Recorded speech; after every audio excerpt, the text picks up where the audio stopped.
So that is the original soundtrack on vinyl, and I bought it in 1984. And then when I was back for season 3, I got Ralph to sign it for me. Oh my God.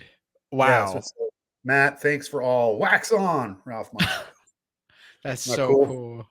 That is so awesome. One of my questions was, have you been a fan since the original movie? But I guess there you go. Cobra Kai. Kidding.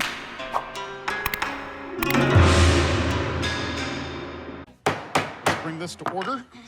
Hey, we're on. Carrie Underwood! Bonsai, I'm the Cobra Kai Kid, and today I am joined by Matt Lewis, who plays Ron on Cobra Kai Seasons 1, 3, and 4. How are you doing today, Matt? Doing great. Thanks for having me. Thank you so much for joining me today. I'm very looking forward to this interview, and also very happy to announce that throughout this interview, we're going to be raising money for the Ocean Conservancy, which is a nonprofit organization that works to strengthen the health of the ocean for future generations. So, Matt, do you want to talk about why you chose this organization and what they do and why you want to help support it today? I mean, I just think that climate change is real, and it's an important thing that needs to be addressed and tended to. The clock is ticking really quickly. The planet is primarily made up of water, and it's just filled with our refuse. There's lots of trash, even trash that we put in our trash cans that just end up falling out of those bags, falling out of landfills, falling out of garbage trucks, and they eventually make their way into the oceans. And so, anything and everything that we can do, every little bit counts. But to support such a worthy cause, to help get that trash cleaned up and hopefully help get our ocean waters clean so that we can have a sustainable environment to leave for our children. Yeah. So if you guys want to help support, you can donate through this video. Below this video, there's a big blue donate button, and all of the proceeds will go somewhere around there. So all the proceeds will go straight to the Conservancy. So if you want to donate, the fundraiser will be ongoing. So even after this interview is done, you can still donate. So we just appreciate all of you guys' support. And yeah, so let's get into it. So I do have to ask you, at the time of recording this, the Cobra Kai Season 4 soundtrack is out. Have you gotten the chance to listen to it?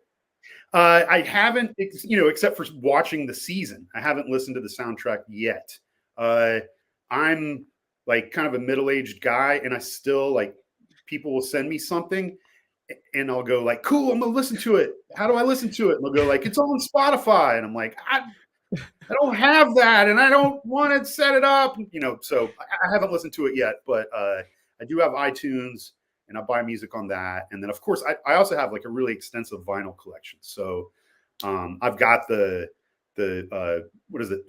Seasons 1 through 3. They released those soundtracks on vinyl. I've got those, and I love the everything that Zach and Leo have done for the scores of the show, throughout all 4 seasons so far. So I haven't listened to it yet, but it's only been out for a few hours, but I'm on it, man. I'm going to listen to it very soon. Yeah. So today I actually did a 3-hour listening party where I listened to the whole thing, and it's nice. Amazing. And they released The Moment of Truth by Carrie Underwood. They released it officially. So I'm happy about that. I think you'll really enjoy it. That's awesome. And getting to film that was really cool. It originally in the script, they gave her character a fake name. She was Tammy Overton. And so for a long time, because they just sent me the script and I didn't, talk to anyone, any of the big 3 or anybody else. I just read the script and I thought, oh, okay, well, they got an actor is going to play some sort of, celebrity-esque person. But then the first day I got there, I don't remember who it was. It was either Hayden or Josh or John, but one of them came up to me and they were like, oh, by the way, it's really Carrie Underwood. We got her to come do the show. I was like, oh, wow. Okay. That's awesome. And another neat thing, besides just being around Carrie Underwood, because she's so talented and beautiful and all that stuff, is that the reason that she was able to get on the show is because she started watching season 3 and got on Twitter and started talking about how awesome it was. And so they reached out to her pretty quickly And they were like, hey, if you want to be on the show, like, let us know, we'll figure it out. So when she was there, she was like just as much of a fan as the rest of us. And we were starting to shoot our coverage, and I sort of like made eye contact with her a couple of times. And every time I did, she was sort of looking at me like, oh, you're on, I know who you are. And I was like, well, I know who you are, famous person. And so eventually I went over and introduced myself, and she just seemed like, I don't know, sort of excited to meet Ron, which was really kind of weird and humbling. But she was just so sweet. It was so fun. And when we were shooting her coverage, like everybody there just had the biggest grin on their face, because they were like, oh my God, this is yet another one of those things where it's like, what universe are we living in where we're 35 years later after Karate Kid, we're, you know, still getting to spend time with these characters. And then on top of that, Carrie Underwood is doing a cover from the iconic original soundtrack. It was just so many joyful thoughts were bouncing around in that building right then. It was really neat.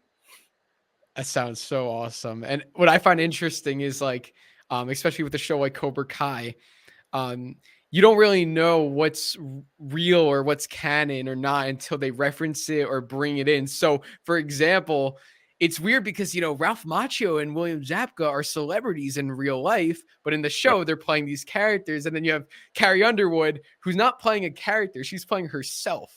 So, right. Like, yeah. I think that, you know, the big three, you talk about how they just wanted it to be like the biggest tournament yet. And I think, you know, Ron is definitely trying to do that too. And so like, and, you know, Carrie Underwood does like I can't remember if it's Sunday Night Football or Monday Night Football, but she does one of like the big intro songs for one of those. And I think it's Sunday night. And so, you know, to have somebody like that, like, you know, just take the tournament to the next level. It was pretty rad. The way you just said that, did you say that in the Ron voice on purpose? Well, Ron is me and I am Ron. So. Maybe it's the way you said tournament. I don't know.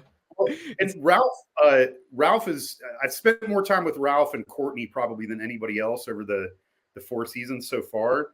I will see Billy and he recognizes me and he'll say hi if he's, you know, if it's an appropriate time and he's not working or whatever. But I know Ralph and Courtney personally a lot better, in addition to some other actors on the show. But I still don't think that Ralph knows my real name. He still calls me Ron, like all the time, which is fine. You know, at least call me something besides like, hey, you. So it's all good. It's all good.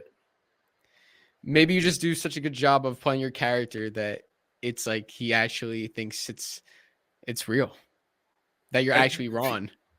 Exactly. Well, and I screw up and call him Daniel half the time too. So it's yeah. Do you get confused or do you ever, like you just said, you called him Daniel, like when you're talking to him or you're talking to Billy or Martin, is he ever in your mind like, oh wait, I'm talking to the actor, but then really in the back of your mind, it's like, you know, this is Daniel LaRusso from the Karate Kid. Always. And I don't think I'm the only one. I think that anybody on that set would say the same thing. I mean, it's one thing to like, you know, in my line of work, like I meet and work with, you know, famous people sometimes. And that's like one of the perks of the job. Right. So it would be one thing if like I had a scene with Marty Cove or I had a scene with Ralph Macchio or something like that. But to like be in scenes with Daniel LaRusso is just like something else. I mean, that's like being in a scene with Luke Skywalker or Rocky Balboa. Like it's not Sylvester Stallone. I mean, yeah, sure it is, but it's Rocky. It's Rambo is right in front of you. It's insane. It's crazy. And I think, I mean, Courtney and I have talked about this too, like, because we're about the same age. We grew up watching Ralph Macchio, like even when he was a kid and like The Outsiders and stuff like that. And so I remember when we were shooting season 3, we were just sort of shooting the breeze in between takes. And I was just standing there with Ralph and Courtney. And she asked him, I wish I could remember more specifics. It would make this story much more impressive. But she asked him something about The Outsiders. And so he stood there and talked to us about The Outsiders for like 10 minutes and just told us like, You know, at the time, because it was Coppola's new movie and he was sort of up and coming, and the cast was really young, and so they auditioned like every actor in Hollywood that was in that age range. Like they all came in for that movie. So like all these contemporaries of theirs, and I didn't even think of Nick Nolte and Kurt Russell and like all these other actors that were like, so he was going down the list and he was like, yeah, you know, so-and-so was going to play so-and-so, and it was down to these three guys. And then, you know, so-and-so ended up booking it or whatever. Patrick Swayze ended up booking it instead of, you know, somebody else. And it was just for him to be like that fountain of insider first person knowledge was just pretty amazing. And also the fact that he's just been part of like so many iconic film. I mean, My Cousin Vinny, the Karate Kid movies, The Outsiders, Crossroads. Like I've seen that movie a million times. Like it's just nuts to be able to be around people like that. It's such an honor. And that was your first scene, right? Was with him? Was it the All Valley Committee meeting in season 1, episode 7? Yeah, and it was pretty daunting. Like for all of the committee members, we've all talked about this and joked about this over the years that like you know, we were coming in cold, and as you know, actors with smaller roles, we weren't there for any like table reads or rehearsals or anything like that. We just sort of, you know, booked the gig through callbacks and met the big three that way. But then on the day when we were on set, that's when we met Ralph and Billy, but not just Ralph and Billy, but, you know, Johnny and Daniel. And I remember one thing that they did that really put us all at ease was that, because we're all sitting at that, you know, board member table, and the big three and Ralph and Billy all just sort of lined up and went down the table and shook all of our hands and looked us all in the eye and introduced themselves. And they were all kind and just thanked us for being there. Nice to meet you. Glad to see you. Glad you're here. Let's get to work. And so that just sort of like settled us all in to be able to, you know, do our thing. But yeah, it was nuts. And then like in between takes, we would go over to our chairs and stuff, and we were sitting way behind Ralph and Billy, but we were just sort of looking at each other like, oh, they're right there. And we're like sneaking pictures and stuff. And keep in mind too, this is season 1. So they didn't build the Miyagi-Do dojo until the very end of the season. And in season 1, like we don't even know that's a thing until the big reveal at the end of season 1. And we hadn't gotten there yet in filming. So it was hilarious to see that all of the actors' chairs all said Cobra Kai on them and all had the Cobra Kai logo, except for Ralph's. His was a Miyagi-Do chair. And he would not sit in a Cobra Kai chair. He had to have a Miyagi-Do chair. He's the same person. He's All the same as Daniel. Yeah, all the other chairs are evil, not the Cobra Kai chairs. Miyagi-Do chair. That's so funny because that's like a thing that Daniel LaRusso would do. Like he would never sit in the Cobra Kai chair. That's funny that Ralph would do that. Yeah, it was very funny. He's staying true to the character. Yeah. So when you filmed that whole episode, that was episode 7. So it was relatively late into the season. So did you, other than, you know, there's going to be an All Valley tournament, Johnny's dojo is trying to compete, did you know like this, like the whole story or what else they filmed beforehand? No, if usually casting breaks down for TV, breaks down into like a hierarchy. There's the stars, then below the stars, there are the guest stars. And then below that, there are the co-stars. So board members, pawn shop guy, homeless Lynn, Counselor Blatt, characters like that, which even though they recur and some of us are like, you know, enjoyed by the fan, all of us are enjoyed by the fans because the fans are awesome. But we're all co-stars and we're sort of at the, you know, the bottom of the pyramid to a certain extent. Some of the dojo kids that have bigger roles are guest stars, and then of course the stars would be like Ralph and Billy and Courtney, and you know the ones that are like the major main characters of the show, Sholo, Mary, people like that. So for co-stars, We usually just get like they'll send us, our agents will send us an availability check for dates to be on the show, which might only be like a week or two in the future. And we'll get the script for the episodes that we're in. And then we're just told what time to show up, and that's it. Everything else is just sort of unknown, which is actually kind of fun in a way, because I know what I know from whatever I got to read and whatever I shot. But when the season drops, like, I'm usually just geeking out right along with the rest of you, because I know some things, but I don't know everything. And even when I do, like, the committee had a scene that didn't make the final cut for season 4, episode 10. And I totally understand why, because at first it was a very short scene where we're just like, man, that was a heck of a tournament. We'll see you guys next year. And then the big three got excited and handed us new pages on the day, and it turned out to be this longer scene that was really funny. And I think we ended it by deciding that we should all go to Applebee's, victory nachos, or whatever. Kids, they're probably at Applebee's. But it was right at the end of the tournament. So, having watched season 4, they're like wrapping up all these major plot lines and setting up the cliffhangers for season 5. And it's really dramatic. And then just to have the committee just sort of like pop up and be stupid for 20 seconds didn't make sense. But my point is that I got to read the script for episode 10 as well. So I knew how it was going to end. I knew all the cliffhangers. I read the whole thing a million times. But still, like, even seeing it, like, once it was filmed and released to us as fans, totally different ball game. Like, it's one thing to like read the scene where Daniel's talking to Miyagi's grave and then Chosen shows up, but like seeing it, ooh, like, it was just amazing.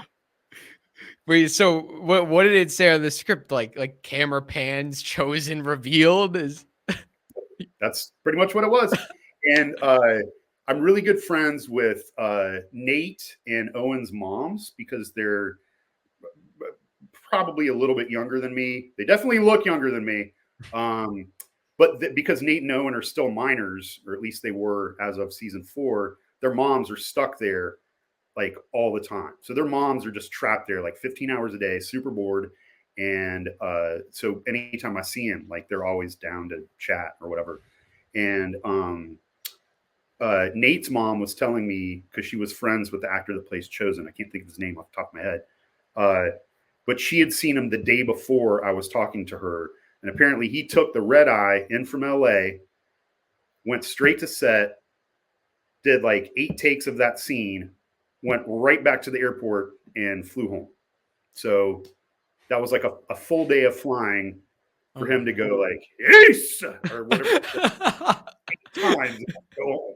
Right. So, but I'm sure that it looks like, anyway, that he'll be around a lot for season 5, which I'm so excited about, because I didn't even know how excited I was about Chosen being in the show until he actually showed up. And it was like, oh my God, this is just, it's like everything else, they take these characters that we think that we know and then embellish them and make them richer and more interesting and dynamic. And, it's like seeing Terry Silver in season 4. Like, I knew a lot of people that were excited about that. And I was like, yeah, I'm not the biggest Karate Kid 3 fan in the world, but we'll see. But holy crap, like, Thomas Ian Griffith just amazing in season 4. So good. So good. Yeah. Did you get the chance to meet him? I didn't, but I saw him. I was like maybe like 15 feet away from him. It was right when we had wrapped the Carrie Underwood portion of the tournament, kind of wrapped that for the day. And so everyone, like, at the end of that day, everyone was just sort of milling around, shooting the breeze. And I was like, okay, well, I guess we're done for the day. And I talked to the big 3, and I love all 3 of them. I love talking to John Hurwitz so much. And he's like usually the one they're all personable and they're all very kind, but Hurwitz is usually the one that like will come straight to me and be like, hey man, how are you? It's good to see you again. Thanks for coming back. And he's just so sweet. They all are. So I talked to them for a while. I talked to Ralph, talked to Billy, Courtney, Rose, Talked to some of the kids. Sholo's always really friendly. And then Carrie Underwood came in her big Rockstar tour bus. And it was just like parked in the parking lot at the school where we were filming. And when she was on her way out, all of the kids and everybody like wanted to get pictures with her and stuff. And there's a picture that's been floating around social media where like Sholo and some of the other guys her. Yes. I tried to get a picture of that, but there was like 100 people in front of me, so my picture sucks. But Thomas Ian Griffith was right there, and he was busy doing stuff. I didn't want to bother him. I'm not there all the time, so I wasn't even sure like he'd even know who I was. I'm sure he would have been nice, but no, I didn't get a chance to say hi to him yet. But that doesn't mean never. I did finally get to meet Marty Cove, and that was amazing. It was during filming of season 4, and I was at my trailer, which are the committee members' trailers. The co-star trailers are not as fancy as the other trailers, and they're sort of in the back. But we were right by Marty and Billy's trailer. They were like right in front, and Courtney. And so I saw Marty from down the way, and he made eye contact with me, and I made eye contact with him. And then he sort of gave me one of these. Oh, that's awesome. Like, okay, I think this means I should approach. And so I did. He held out his hand, and I shook his hand. And he was just like, John Kreese and Marty Cove do not seem to be that separate, at least at that moment. He was just like smoking a cigar and sneering at me and told me that it was nice to meet me. I was like, okay, nice to meet you too, sir. And I tried not to nerd out too much, but I'm sure I looked like a flailing idiot. You know, what are you going to do? It's John Kreese. You can't be cool in front of John Kreese for the first time. It's like, yeah, Marty Cove's a very nice guy in real life, but he still, as you said, he has those John Kreese. He has the charisma with the cigar, with the "It's nice to meet you," like the voice. Yeah. Oh. Yep. And he gives you the nod. That's awesome. That's so cool. Yeah, that was probably one of the coolest moments of my life. Besides, you know, getting to hang out with the Karate Kid and Johnny Lawrence every once in a while. Meeting him and getting that was pretty amazing. Pretty cool. It's awesome, like hearing about and like also seeing pictures of cast members who maybe we don't see interact on the show, but like, you know, meeting each other in real life. And I don't know if you're familiar with Susan Gallagher and Martin Cove are actually they have a movie coming out, and in the movie they're gonna be married. It's like Homeless Lynn and John Kreese getting married. Amazing. I got to see Susan. It wasn't too long ago. It was maybe a month ago. She was in town for something. It might have been Cobra Kai. I'm not sure, but she had some auditions she needed to tape, and I've got a set up here in my house. And so she came over, and I helped her tape her auditions and got to hang out with her for a couple hours. But she's just as sweet as can be. I just love her so much. Susan's so nice. Yeah, she's so amazing. So. Yeah. So who else on the cast? Like, you're friends with Susan, and you're friends with Matt, right? Who plays Lyle, the pawn shop guy. I know Matt. I've met him at the season 3 wrap party. This was before COVID, and it's actually a really rare thing for the co-stars to be invited to the wrap party, and also rare for there to be a wrap party in Atlanta. Usually, what happens is the stars will go home, and then they'll have some sort of thing in LA amongst themselves. But it's rare that actors with roles my size would be invited to something like that. But for season 3, they invited all the co-stars to the wrap party. So if you said 50 lines or you said 1, you were invited to be there. And so my wife and I went. I got to meet Matt there. I hung out with Counselor Black quite a bit, and Susan. Who else do I know? John Levine played the dojo inspector. I love him. Yeah, he's great. It's funny because like everyone except for like the stars and like the main dojo members that speak quite often everybody else is local. So like any co-star, a lot of those dojo kids that don't have many lines, if any, they're all local kids. So a lot of us grown-ups that have been blessed to be able to be in episodes of Cobra Kai, like we'll see each other at commercial auditions and stuff like that. And it's just this cool sort of inside club that we have where we get to talk about being on the best show on television.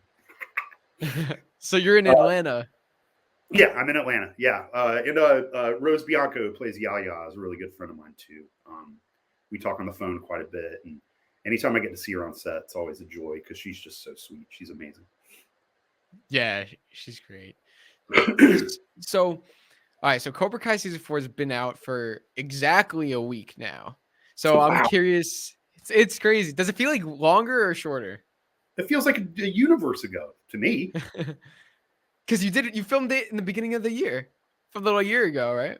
Yeah, I think it was like maybe like March and May or something like that. I think May was around 409, 410.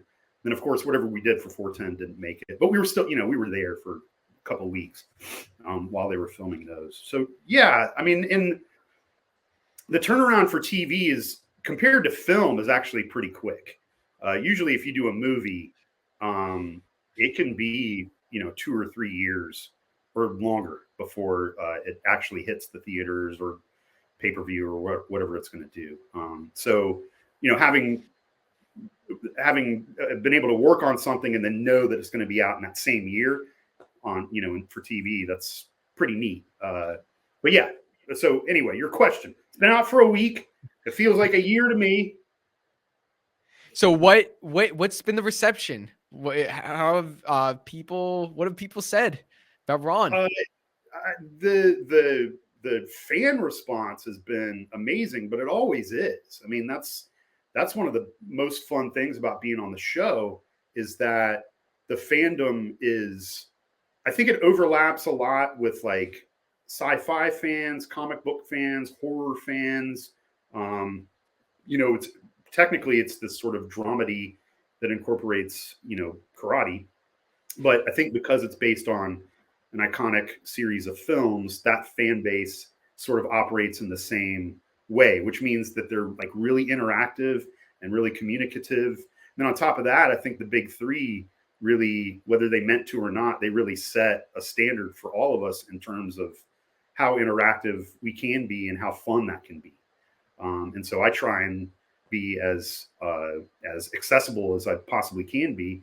And so, I'm there on social media. You can find me on Instagram or Twitter or Facebook or whatever. And, I try and respond to messages whenever I can. So the fan response has been great. And then on top of that, the move to Netflix, and then also as every season gets bigger and bigger and bigger and more popular, random people from my past will like send me a Facebook message or something and go like, man, I finally started, I know it's been 5 years, but I finally started the Cobra Kai thing. I had no idea you were in it. That's awesome. Yeah, it's, it's been half a decade now, but thanks for tuning in. Like, I'm glad you're, welcome to the party. It's a good show. It's lots of fun. But yeah, it's just been such a neat thing to be part of. I really can honestly say that regardless of whatever happens in my future, in my career, no matter what, this will always have like just a really special place in my heart. And I'm really thankful to be able to be a part of it because it's just so cool. I grew up loving those movies and I love the show. I'd love it if I wasn't on it. Like I'm a huge fan. So it's just an awesome blessing. I've never seen a fandom that is just so interactive and so inclusive and so it's just great because you have every actor, every crew member is so invested in this story. Everyone's just fans of it. So you could have John, Josh, and Hayden, the creators on Twitter, interacting with the fans. You could have Mary Mauser and Sholo interacting with the fans on Instagram, Twitter. And then you also have like, it's just every cast member. There's no big role. There's no small role. It's just you're in Cobra Kai. You're part of the family. And I think it's just beautiful because even characters who are in one scene or in two scenes, like for example, your character was in one scene in season 3, but like there's so much love around your character that when you came on screen, you know, everyone's freaking out. Like it's like Ron's back. You know, they weren't expecting you to come back because you're only expecting your character for a tournament, but then you come Right. back. Like what is that like? Just to be like in this huge community. It's amazing. I mean, the love and the appreciation is just continuously astounding. And you know, like I said before, you know, for coming back for season 3, I only knew about. I was not expecting it because we weren't in season 2 at all. And then at the end, when we wrapped season 1, episode 10, when we wrapped the tournament, the big 3 came up to us and they were like, "Man, this is so awesome! You guys were great. You nailed it. You know, you are now part of the Karate Kid universe moving forward." This was before the Miyagi-verse term was coined. So John was like, "Yeah, you're part of the Karate Kid universe now. And if there's another tournament, you guys are definitely going to be a part of it. However, we have no idea if the show's going to take." It was season 1 and no one had seen it yet. So they were like, "We don't know what the future holds, but if there's another tournament, you guys are the tournament committee. So you will be back if all things work out." And so we were all just sort of waiting for that next tournament. They also said like, "Hey, there's not going to be a tournament we're not going to blow up the Death Star every season. So, you know, there might not always be a tournament, but when there is, you know, we'll get in touch." And so season 3, I didn't see any writing on the wall for a tournament yet. And I only knew that I was going back maybe like a few weeks in advance. And even then they were just like, it was an availability check. I got the script maybe that week. So when I got to see like, oh, wow, it's like this scene with me and Daniel and Amanda, like, okay, in Miyagi's backyard, like, all right, that sounds amazing. So it was a fun day and just a joy. And when I was there, they shot right before our scene. They filmed the nightmare scene where Tory is drowning Sam in the pond. Oh my god! That fight, and the Miyagi-Do set is by the sound stages, like in the parking lot, right off the building, and so the trailers are right there too. So I sort of snuck over. I tried to stay out of the way and not get in trouble, but I snuck over and I got to watch a little bit of that, and that was pretty awesome too. Like that was cool. So. How much did you see of that fight? I was there for probably like 5 minutes, and when you're in that sort of situation, like there's so much stuff going on around the cameras that it's really easy to get in the way and be a pain in the butt. And I didn't want to do that. So I sort of snuck over there and stood where I thought I would be okay. And, but at the same time, I didn't want somebody to be like, "All right, cut. What is Matt doing here? Go away." So I was sort of there for a minute. I was like, "Okay, this is cool. All right, now we get out of here before I get yelled at." So that's what I did. It's like they filmed the whole thing and then like they're like, "Oh great, we were like 3 seconds away from nailing the shot," and then you just like pop in the background. "What's Ron doing here? Damn it!" And then you improvise. "Guys, there's another tournament coming up." I'm thirsty here. Yeah, you know what's interesting? You mentioned like getting in the shot. You know, you don't like making sure that because there's so many cameras going on, so many crew members, and it's such a tough thing to make sure they don't get in the shot. And something I noticed with season 4, maybe you noticed this as well.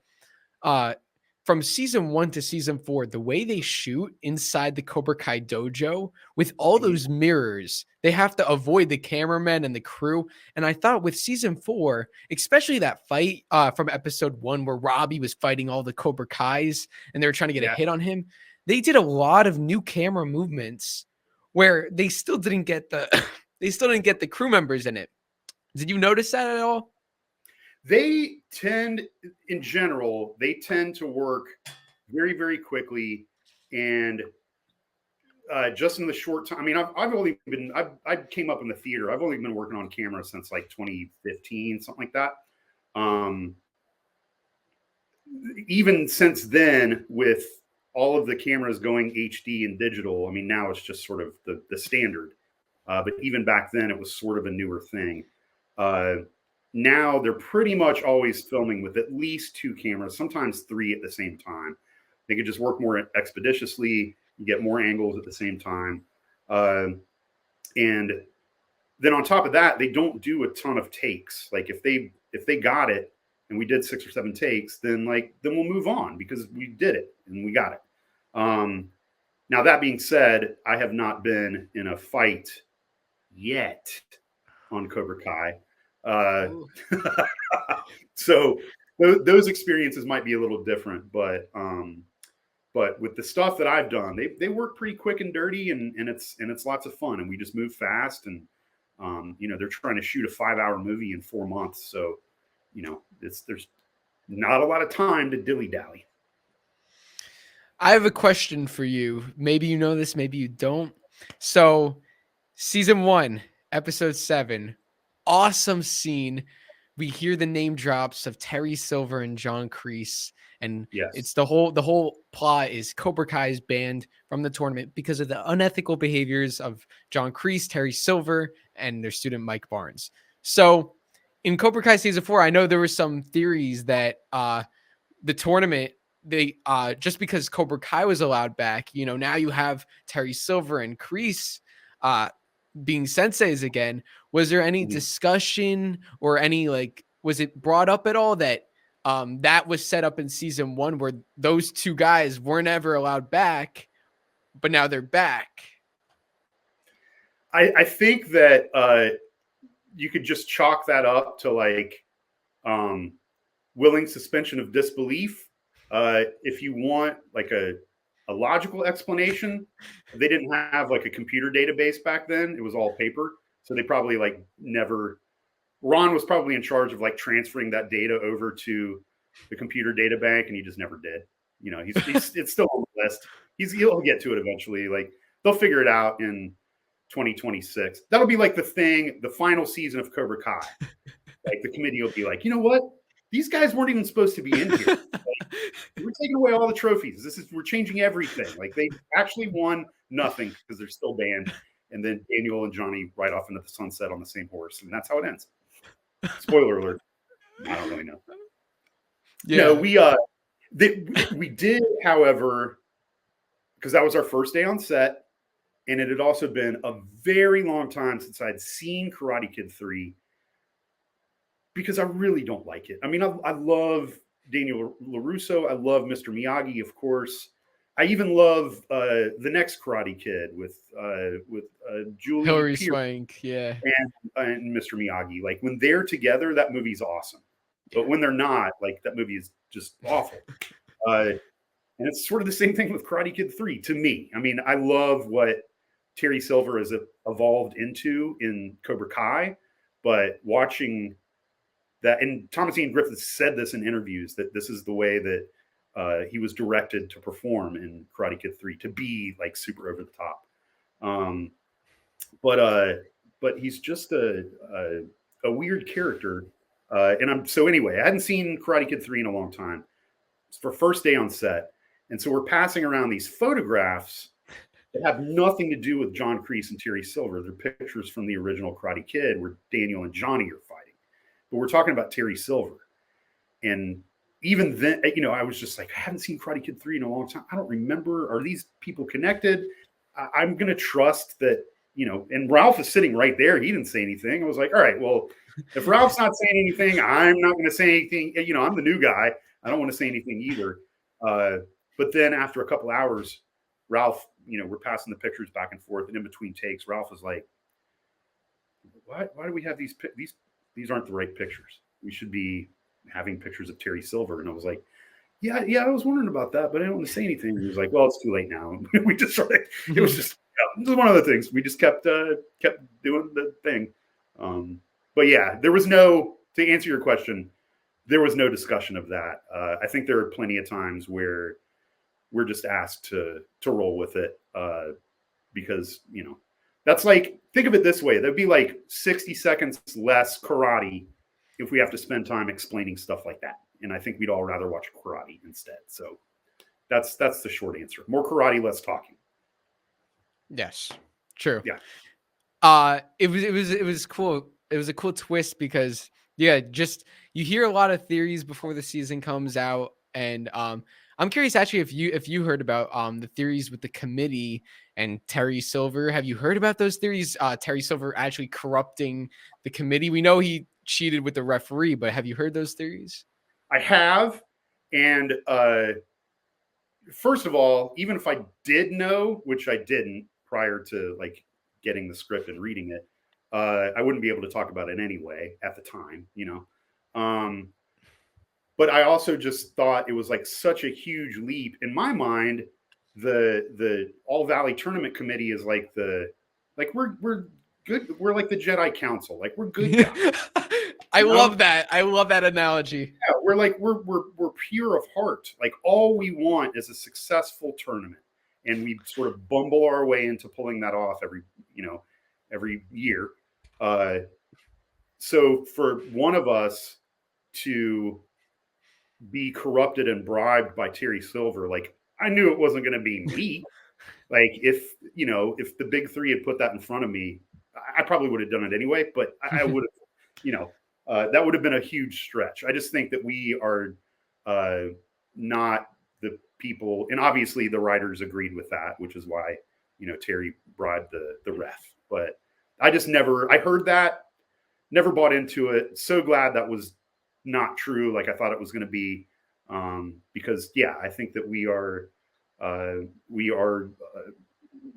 comic relief, but I think that one of the reasons that we are allowed to be funny in a show that is funny sometimes and often not is that we're pure of heart and we are loved and appreciated, and we bring humor to the show, but our characters also bring levity and joy to the world of the show, if that makes sense. So we're not going to be corrupted. We're the light side of the force. You know what I mean? I love the Star Wars analogies. Yeah, absolutely. Oh, you must have loved the high ground reference in the finale. You must have loved that, right?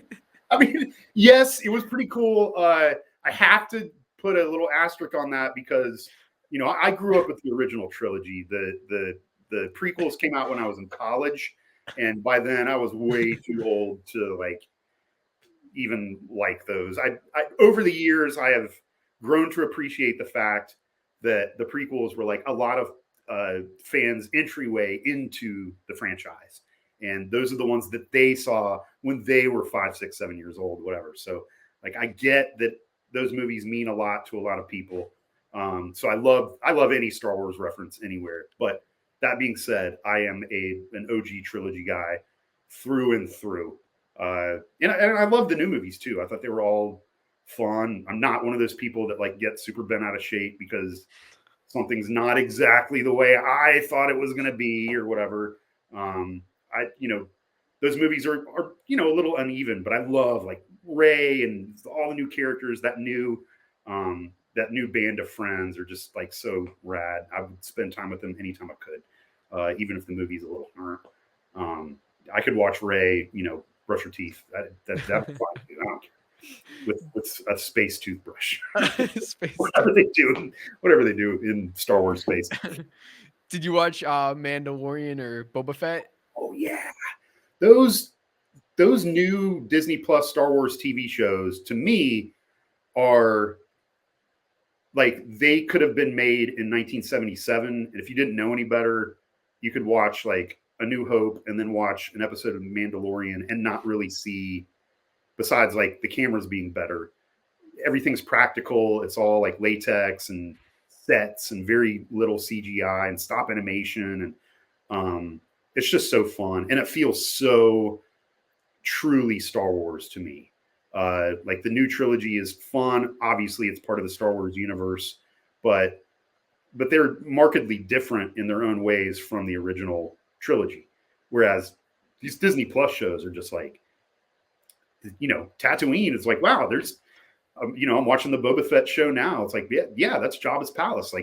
We're right back in it. It's amazing. I love them so much. Yeah, I'm a huge Star Wars fan, and Me me, too.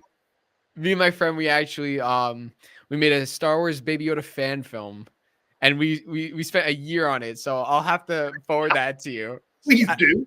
Yeah, Please do. Baby Yoda. It's the first, like, it's the biggest Baby Yoda film ever. That's I amazing. I think you'll enjoy it. It takes place on Earth, so it's like, you have some like Cobra Kai. I don't know. Like, obviously, I love Cobra Kai, so some storytelling Cobra Kai aspects. A little. I love all of this. This sounds amazing. I can't wait to watch it. I'll get it to you. Okay, perfect. So, obviously the pandemic was a huge setback for actors. There was nothing going on, so I'm curious how that affected you personally. Well, it was tough because there was just no work, and for someone like me, it's a blessing and a joy anytime I get an email that's saying like, "Hey, they want to pull you in for an episode or two of Cobra Kai." Um, but other than that, I'm just out there hustling like any other actor. So I've got auditions that, usually on a good week, I might have, 6 or 7 or 8 in the week. And so I've got those to work on. And then every once in a while, I'll book something and get to work on something. So when the whole industry just sort of took a pause, that was tough because my that's my main profession, and it's also the thing that brings me a lot of joy in those aspects of my life. So to have that just be gone for a while was tough. And then I've got 2 young kids, and so they shifted into virtual school for like a year and a half. That was tough. My wife is working from home, so we all have different variations of the same story. But yeah, it was a challenge. I'm also a part-time professor in the theater department at Kennesaw State University and the theater department at Emory University. And so I had that going. So at least and I'd moved to online only years ago, even before the pandemic. When I was while teaching at Kennesaw State, I was getting enough acting work to where I couldn't really teach in person anymore because I was missing too many classes. It might only be like 4 or 5 a semester, but still, if you're a professor and you miss 5 classes in a semester, like that's kind of a lot. So we figured out a thing for me to be online only so that if I am working, then it doesn't throw a wrench into anything. So at least I had that. So I had some income coming in and residuals and stuff. But yeah, it was really hard. And then, I also get my family's health insurance through the Actors Union, through SAG. And to do that, you have to make a certain amount of money in a year to qualify for insurance for the next year. And as long as you're working, then usually you can hit that mark and keep your insurance. But if the whole industry shuts down for an entire year, you're not going to hit that mark because no one's working. So that was tough too. I don't think we ended up with a lapse in insurance just because of the way it worked out. But yeah, it was hard, man. It was hard. And then my first job back, like in the world of COVID, was season 4 of Cobra Kai. And so if you're on set anywhere, you're around, 200 or 300 people that are spread out, over a vast area, but you're around a lot of people. And once I got there, I was like, oh, this is kind of weird. Like I haven't been around 300 people in a year and a half. Like this is pretty intense.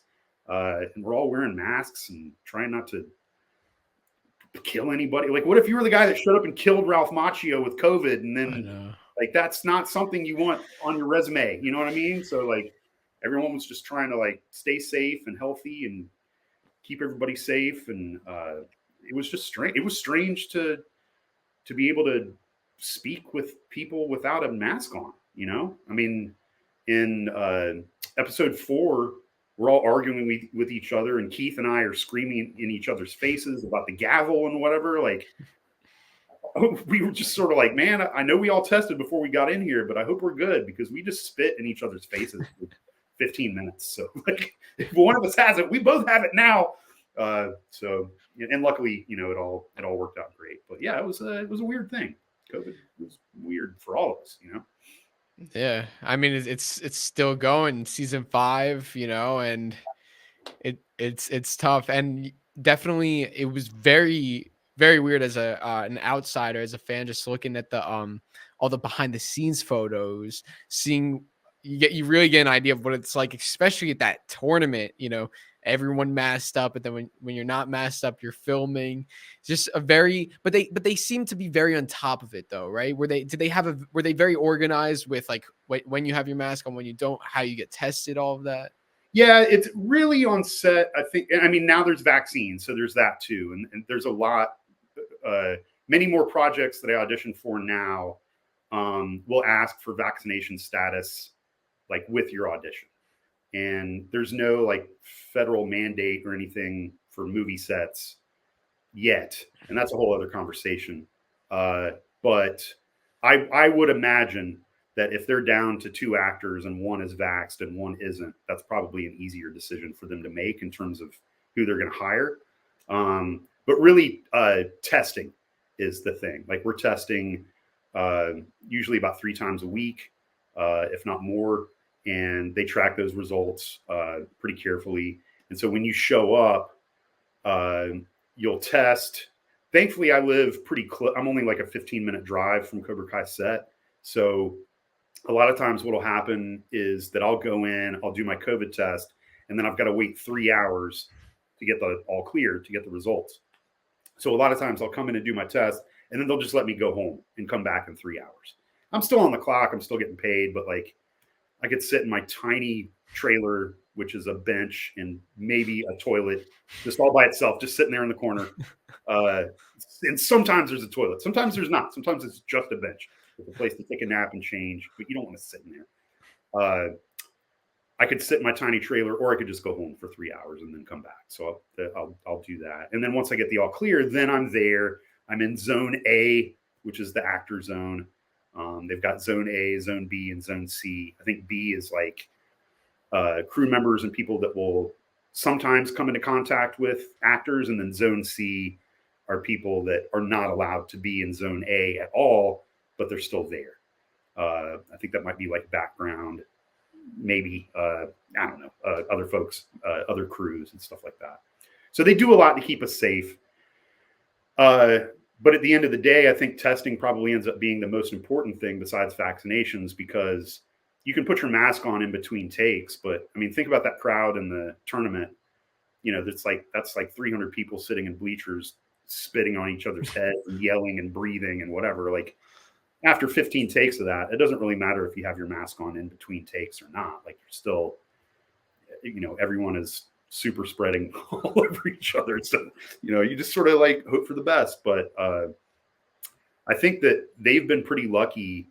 I think they only had to shut down like once or twice for maybe a week because like a crew member was exposed, and then they were able to like contact trace and quarantine and make sure that that was the spread was blocked off and stuff. But they do what they can. I mean, I don't know.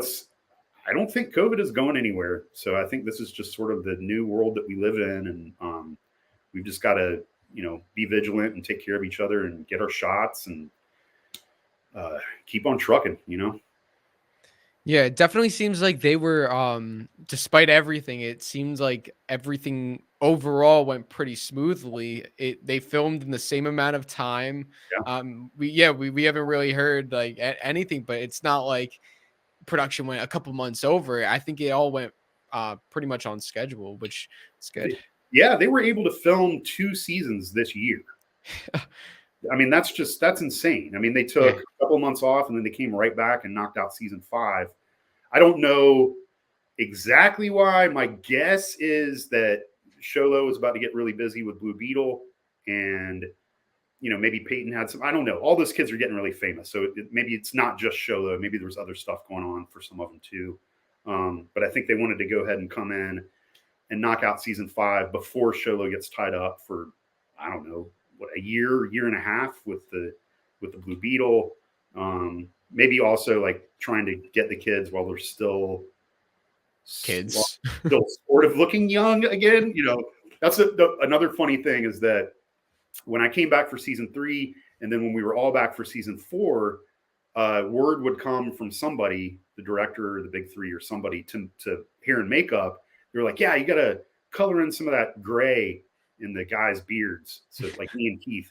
Like, get colored in some of that gray because it's only been like 8 months or whatever. And we're like, have you looked at these kids? Like, they grew a lot in 8 months or whatever it was. Like, my beard is the least of your worries, like. So I don't know. Like, Anthony had an amazing year-long transformation. Oh my God. If that's real, like say like you did that in a year, it's Right. like we need a book from Anthony, how to transform Right. yourself in a year. And you know what's really funny?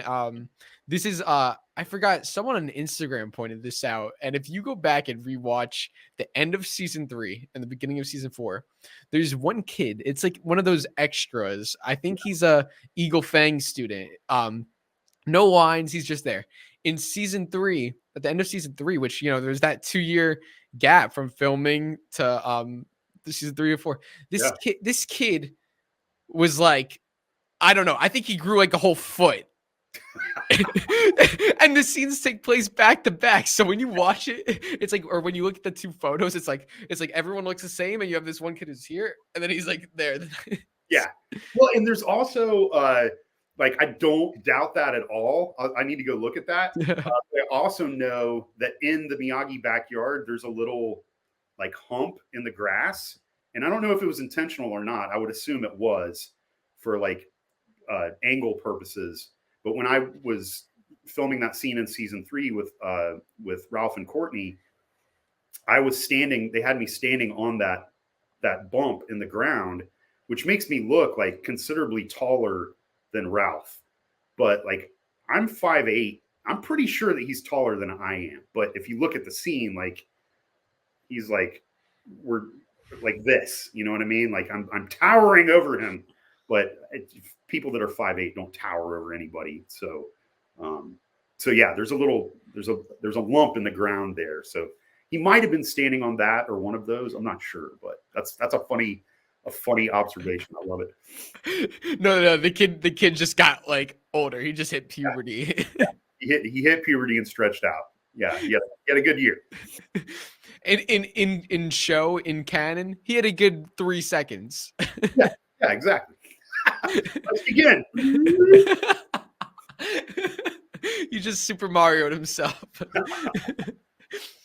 So you were actually discussing, you mentioned that you only started acting, what did you say, 2015? So that's acting on camera. I came up in the theater.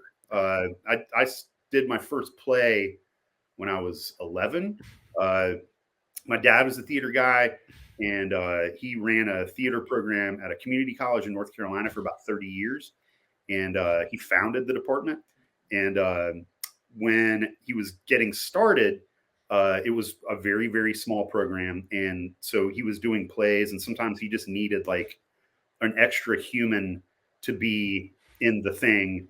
And he begged me to do this play one summer. And I was like, no, I don't want to go to work with my dad all summer. Like, that sounds terrible. I don't want to be in a play. That sounds horrifying. I want to skateboard with my friends. And no. And he eventually lied to me and told me that they had already printed out thousands of programs with my name in it. And if I didn't do the play, they were going to have to throw those programs away, and he might get in trouble and he might get fired.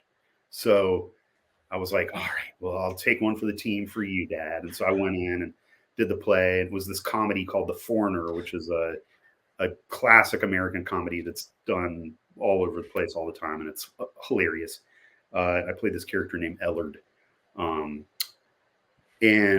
then when I started doing it, like, I just had the best time ever. It was a comedy. So I got to feel the joy of like working out nuances of a joke in rehearsal and then having it land with the audience and making people laugh. And that felt really good. And then there's just like these pretty college girls all over the place. And I was 11. Like, it was just magical. The best summer ever. And so I was hooked ever since then. And then, I majored in theater in college and grad school. And even after grad school, when I graduated from Alabama in 2012 and moved back to Atlanta, I grew up in North Carolina, but I've been in Atlanta since 98. When I moved back here, I was still doing theater. And then film and TV just blew up. And I had friends that were doing it and making really good money. And starting to back off of theater a little bit. And so I got in touch with some of them and figured out how to get an agent, and sort of fumbled around for a little while and tried to figure out how to be adequate as an on-camera actor. And, then over the years, I've just been able to book jobs here and there. And so I'm just still plugging away like anybody else. But yeah, working on camera since 2015. I've been acting for a long time. And it's really I always say it's the same thing here. It's the same thing here as far as acting, but the external modifications are different, because you're not trying to make sure that you're, in theater, you're trying to make sure that somebody in the back row is still understanding everything that you're saying and doing, and they can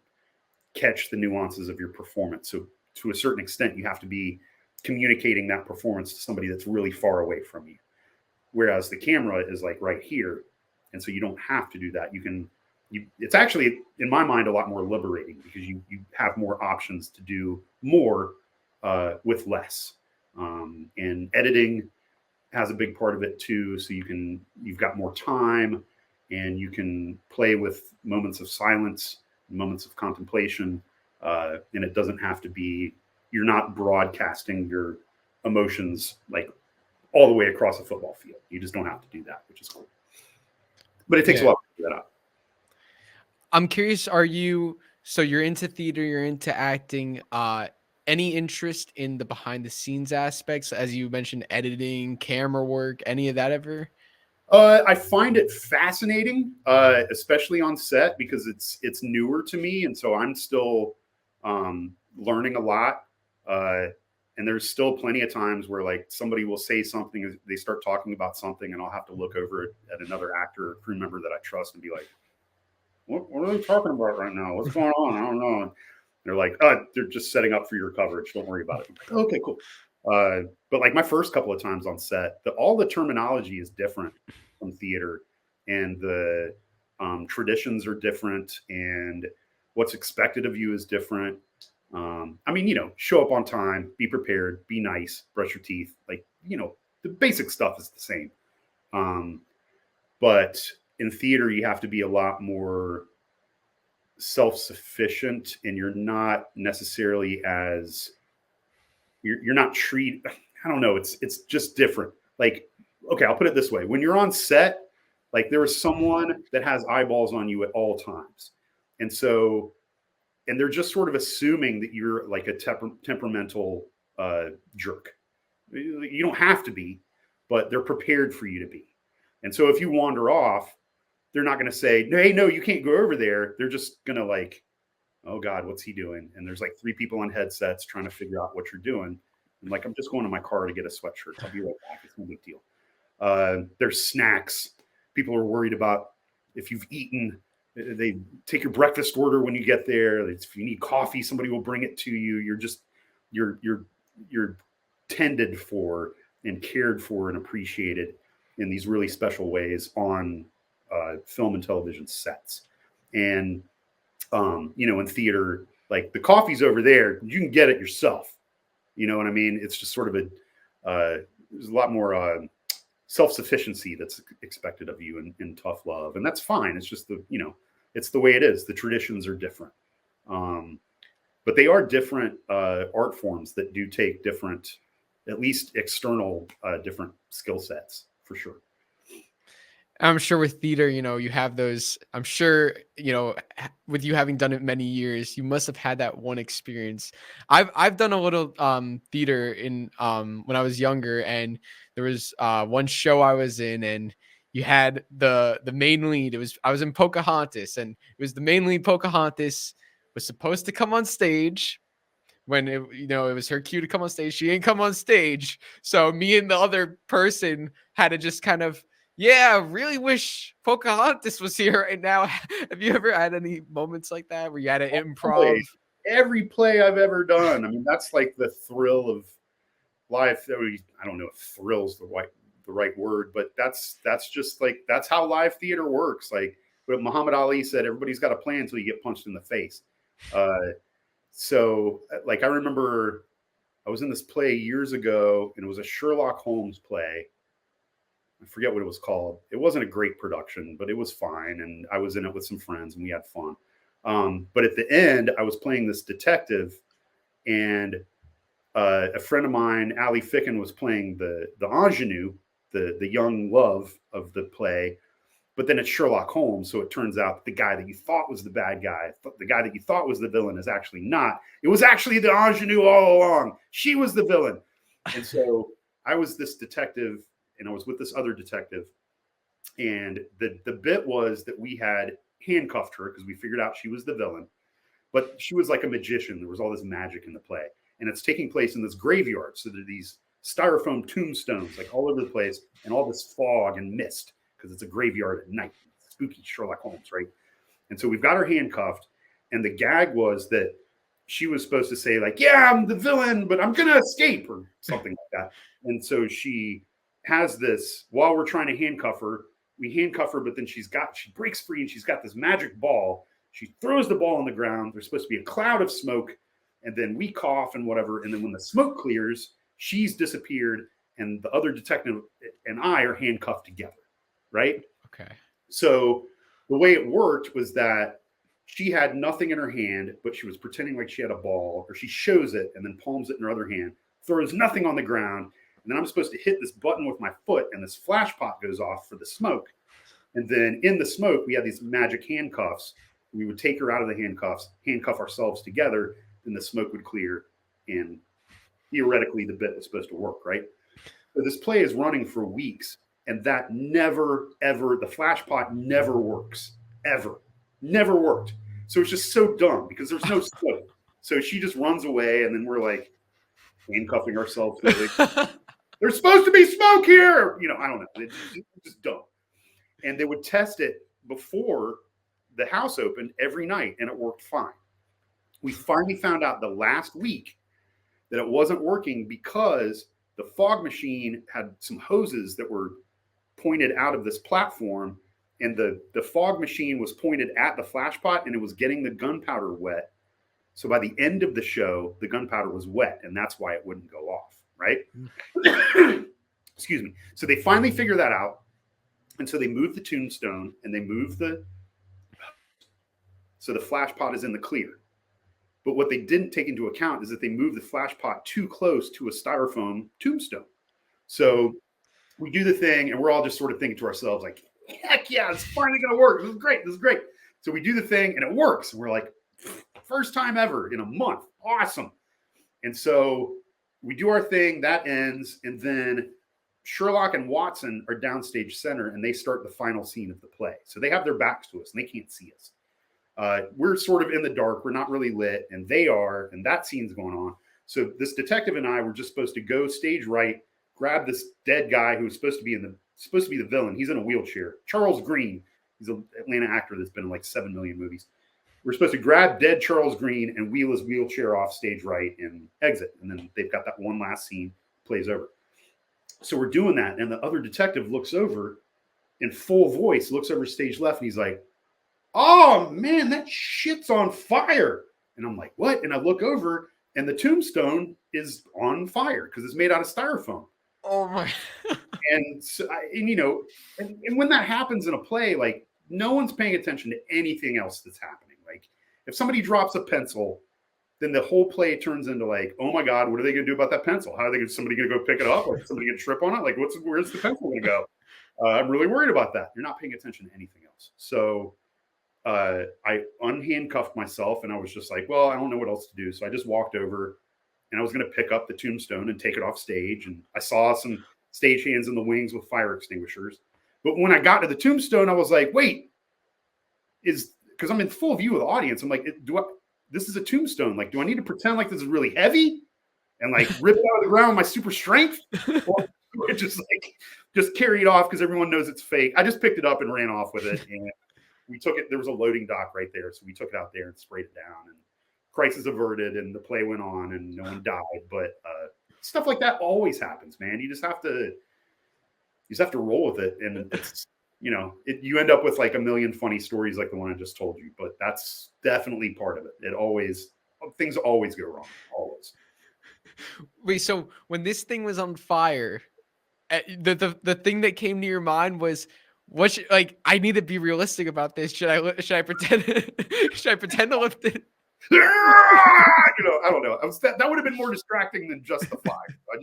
I just grabbed it and ran off with it, so that it was out of sight and out of mind. But the production wasn't good anyway. So at that point, it was just sort of like, totally made sense, like par for the course. Let's just get this over with so we can all go home. That must have been some rap party. Yeah, it was. I think we were all glad to say goodbye. Was that the last show? Was it the very last show, or did you have more after that? It was the last week. We had more after that. So I think we did have like 7 or 8, 6 or 7 performances with successful graveyard flashpot magic trick escape things happening. But there was a whole month of failing at that, which was just so heartbreaking and depressing to be part of that, because it just did not work and we could not figure out why. It was ridiculous.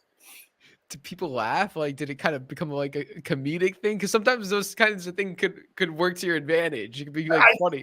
I think, and like I said, like the last scene of the play is happening downstage for me with Sherlock and Watson, like the 2 main characters. So, and they were, the play was going to be over in a couple minutes anyway. It was just sort of like that. It's like the end of an episode of Super Friends or something, where they're like, well, that mission was crazy. Well, see you tomorrow.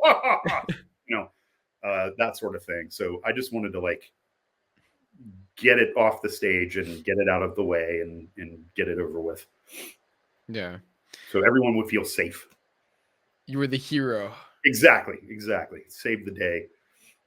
So I know acting, obviously you're not going to have those kinds of issues or improv moments, but I am curious with Cobra Kai, any lines or any words or actions that you improv that weren't in the script that you kind of just took to yourself? What would this character do? You kind of...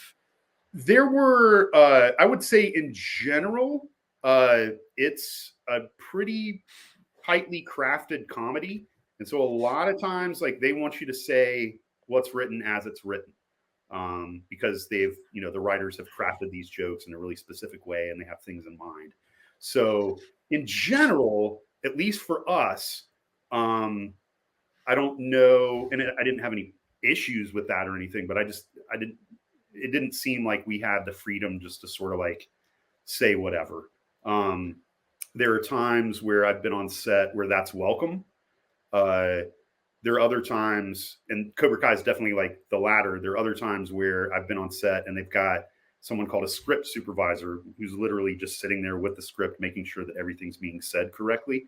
And especially for season 4, the script supervisor like was correcting us all quite a bit. Like, hey, you said this, you need to say this.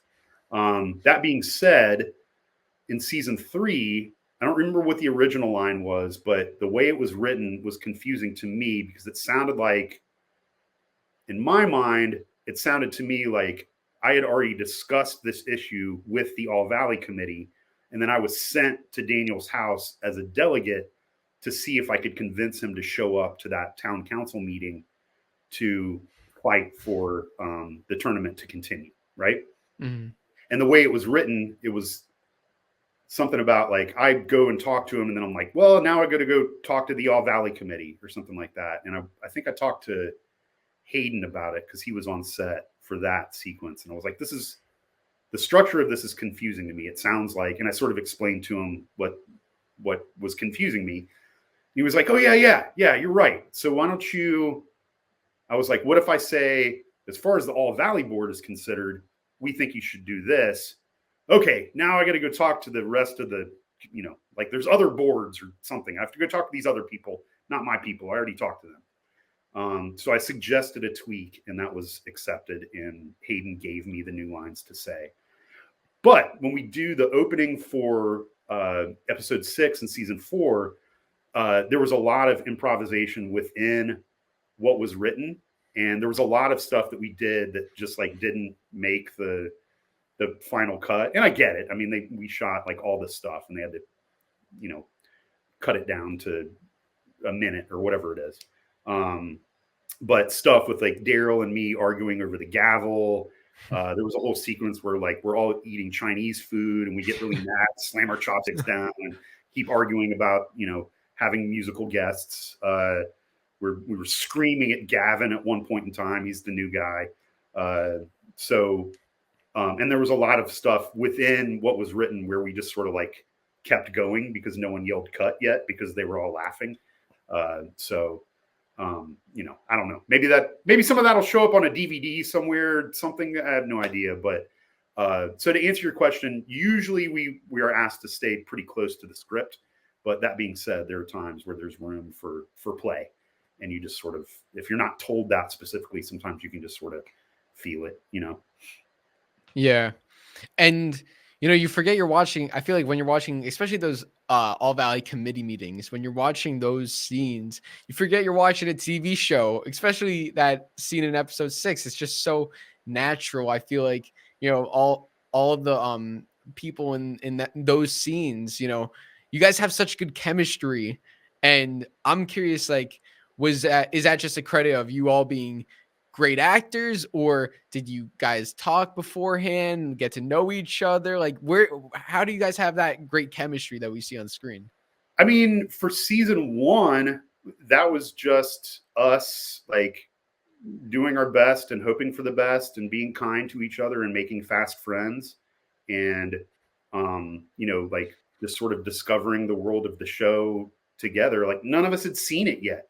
We were all, every member of the board, every member of the committee has grown up a Karate Kid fan. We're all huge nerds about being on the show. We love it. We stay in touch with each other.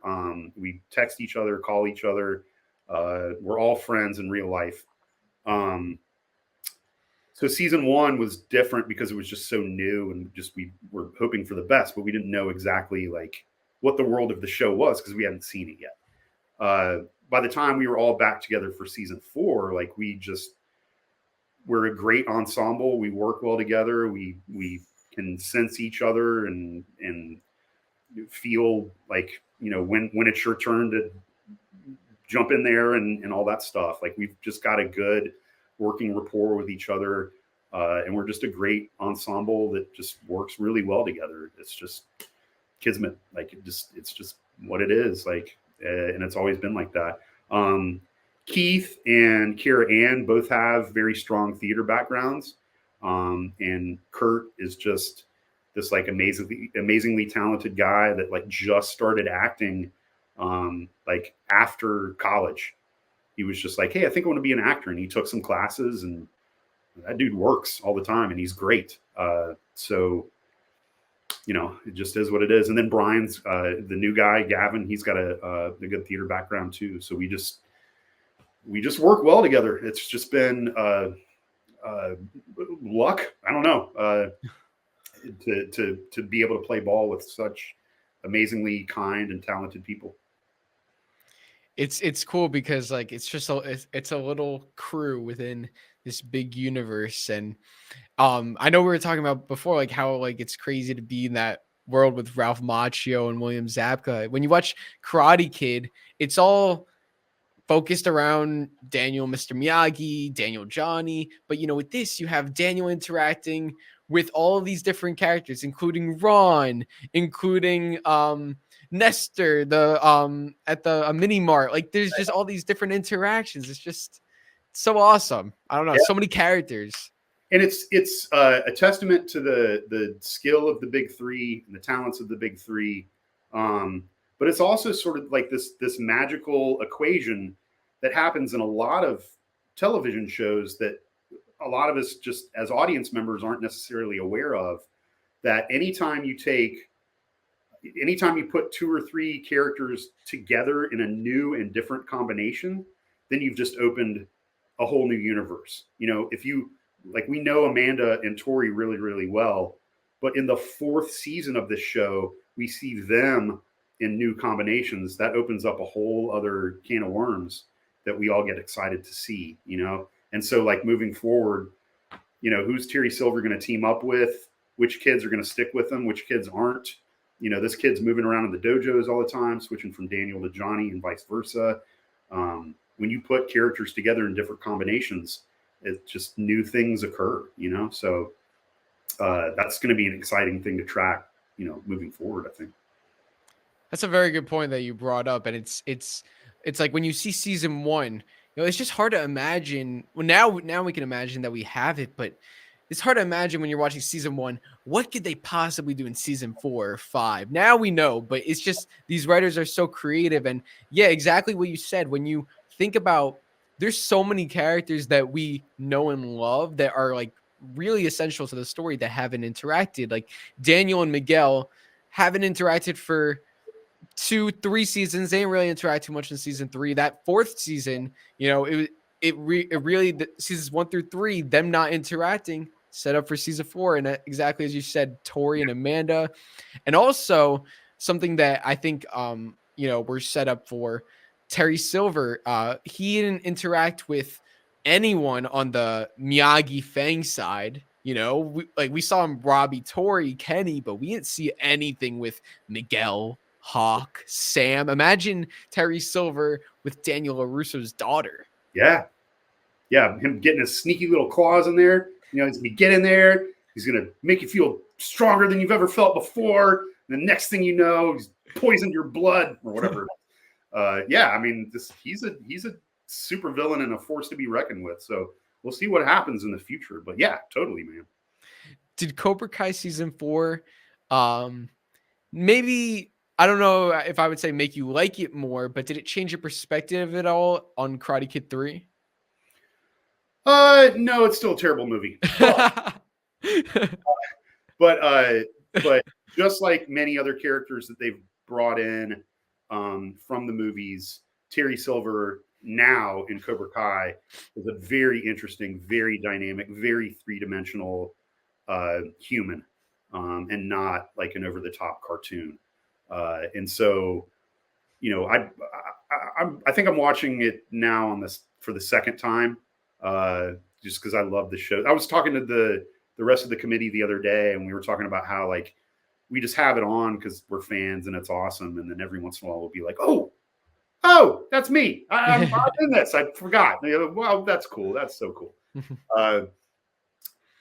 So having watching it through the second time and tracking Terry Silver's journey, I can see like such a richness in that character, because they're like, I don't think that he made his final plans until like halfway through the season. I think, at first he really is like sincerely resisting going back to his old ways and his old life and going back to Cobra Kai and all that stuff. He's taking his pills. He's got his girlfriend. He's got his therapist. He's eating his fruit. He's eating his tofu. He's like just trying to be a good dude and play his piano and put the past away. Then somewhere around, Kreese pokes the bear the 3rd or 4th time. Then he drinks all that whiskey and almost kills Stingray. I think from that point forward, like the genie is out of the bottle, but he takes an interesting and rich journey through the season. Maybe I imagine that. I don't know, but that's what I thought I saw, which is great because that's interesting and compelling and dynamic and rich. And he was just he was a cartoon character in Karate Kid 3. That character was. The actor is obviously brilliant. And he wasn't the director. He was doing what he was told and being a good soldier, which is what you do. But I think that, and same thing with Chosen. I mean, I love Karate Kid 2, but seeing like Chosen and Kumiko and the little girl that Daniel saved from like that, oh my God, that was so cool. Seeing all of those characters, seeing Chosen be so funny, it's just like so great. Especially when Daniel like first meets him in the bar and he's just like so mean and so grumpy, and we're expecting him to be evil Chosen. Like, no, I will go around, be right back. I don't like you either. I don't like you here. All that stuff. So good. I love it. No wife, no kids. It's great.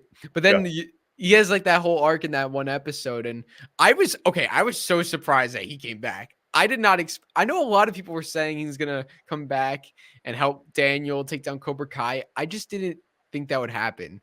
So that's why that ending completely surprised me. I thought Chosen was Okinawa. That's it. Maybe in the season finale, when there's some sort of reunion with everybody, Daniel calls all his buddies to come in, and it's like Chosen comes back for one episode. But Chosen is going to be season 5, a huge part. I think so too. I mean, I don't know for sure. Like, I'm at this point, I'm just guessing like anybody else, but I would imagine that there is a space in Daniel LaRusso's heart for an Okinawan senior citizen to come in and help guide his life. And I think that Chosen is going to come in and be that dude. Or, you know, that's the other thing that's so great about Cobra Kai is that, you know, every once in a while they'll be like, yeah, this is that thing that you expected. Here it is. Enjoy it. But they'll do that once. But then there's like 30 other things that you didn't expect at all that are better ideas that any of us guessed about. So it could be that too. I don't know, like from a fan standpoint, like when they say that they're going to shut, if Eagle Fang or Miyagi-Do win the tournament, then they're going to shut down Cobra Kai, right? So it's not just getting KREESE to not be able to teach anymore. They're shutting down the dojo. Mm-hmm. So does this mean that Miyagi Fang or Eagle Fang and Miyagi-Do are both shut down as dojos? Or does it just mean that Johnny and Daniel aren't allowed to teach anymore? If that's the case, then if Chosen with his Miyagi-Do background, could he still come in and do Miyagi-Do? And then Ralph is just like a silent partner. Like, I don't know. There's like nuances to this that I just don't understand yet. So I really need to see season 4 like right now so I can sleep at night is what I'm saying. It's kind of like, you know what I mean? It's like, you know, it's like Armand's handshake deal. Like, it's not, they said whoever wins, the other person has to shut down. And Daniel's pretty much like, psych. Yeah, I mean, he says it straight up. He's like, yeah, I can't honor No. an agreement with dishonorable people. So whatever we said we were going to do, I'm not doing that. So I don't know. And it could be as simple as that. Maybe I just answered my own question. Maybe Daniel's just like, nah, never mind. Psych. I had my fingers crossed the whole time. Like, I don't know.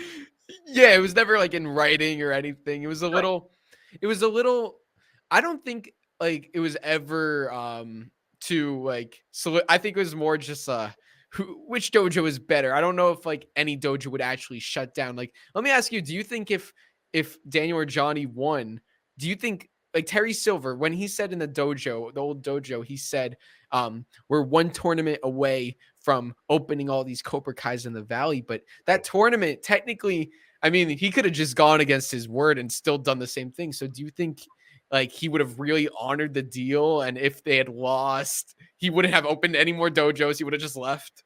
Probably not. You probably would have, you know, changed one letter in the name. It's Cobra Kai now. Cobra Kai. So, I don't know. Yeah, but probably not. You make a good point there. So, because no one is honorable on that show. But that's one of the other things that makes it so good. I mean, even, you know, Daniel imagines himself as this idyllically perfect person, but he's also like just as terrible a dad as Johnny is. Like, it's been season 4 when he finally remembers that he has a son at all. He's worried about all these other people's sons.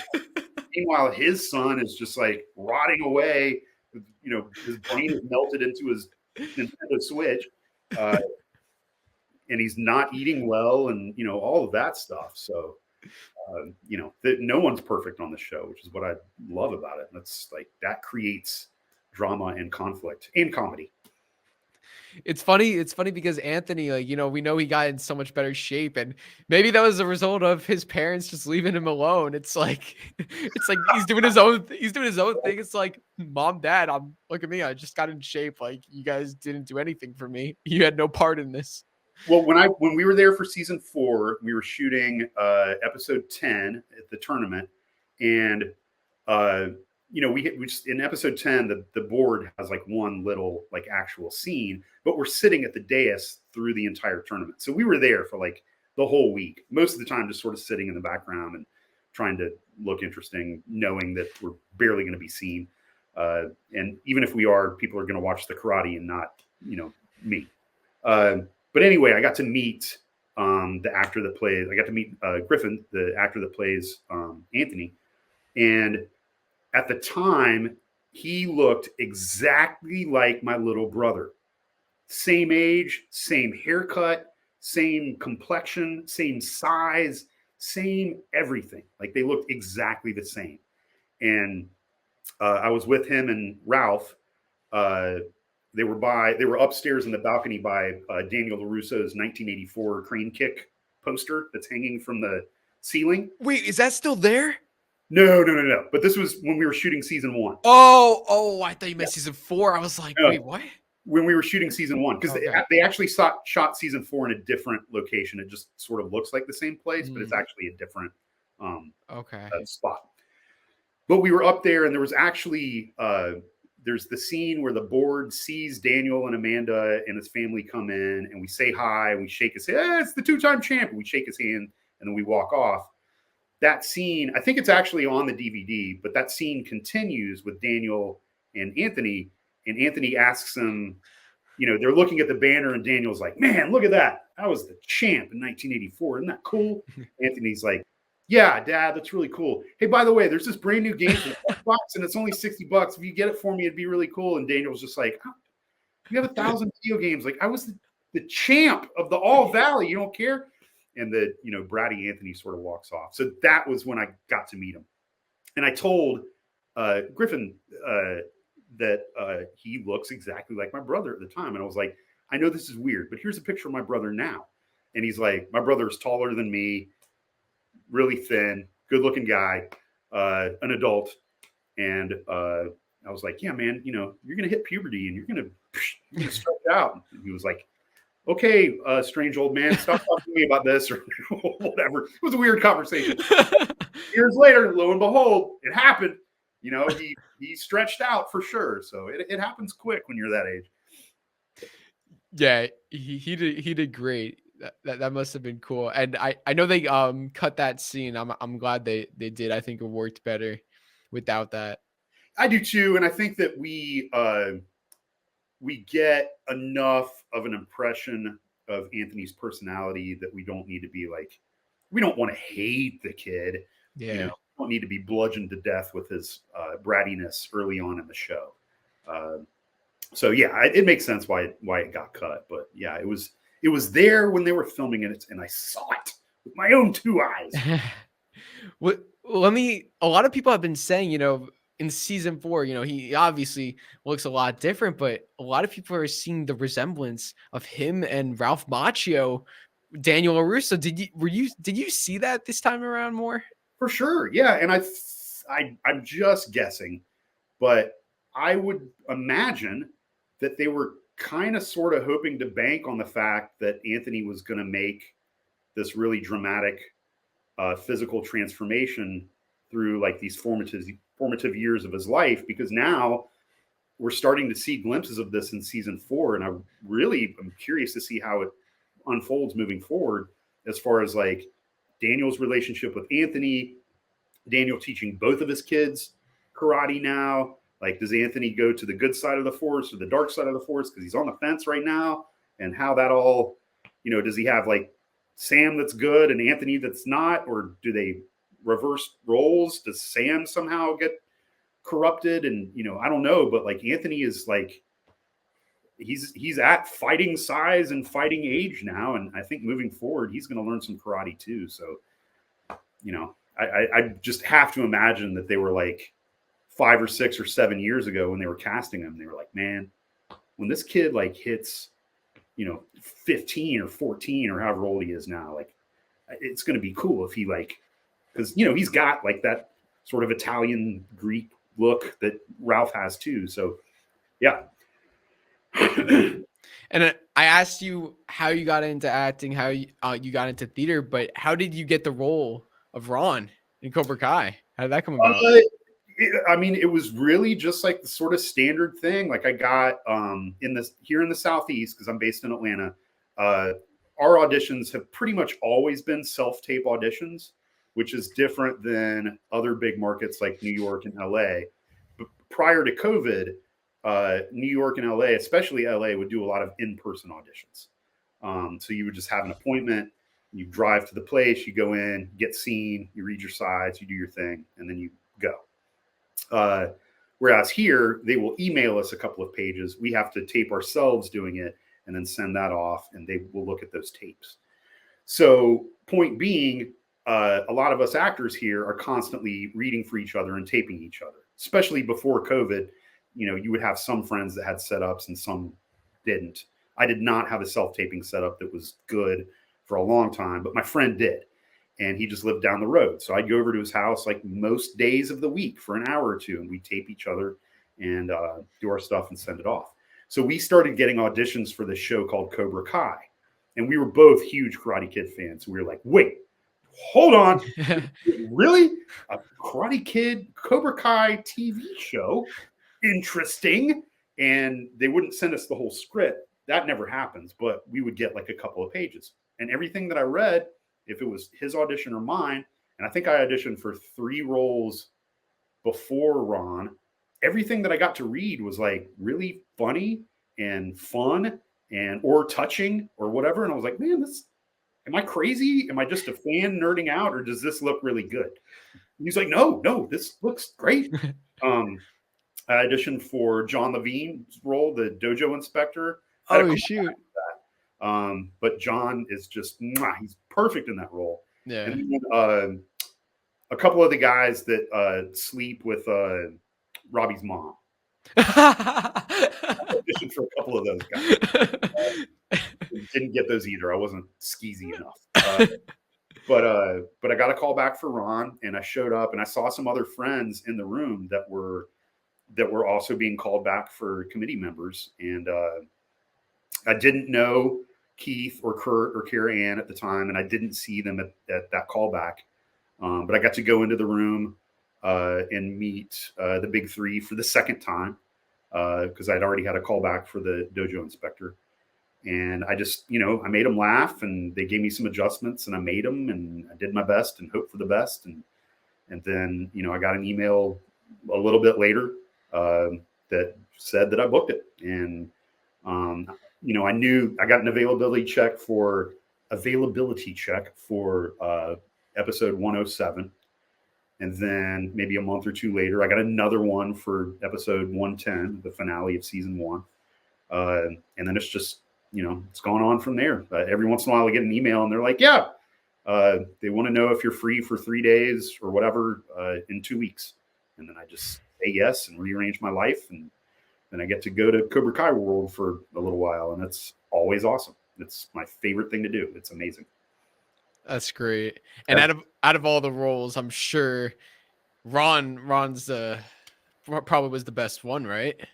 I mean, definitely like the meatiest one. At the time, I had no idea if this was a character that was going to like come back or anything like that.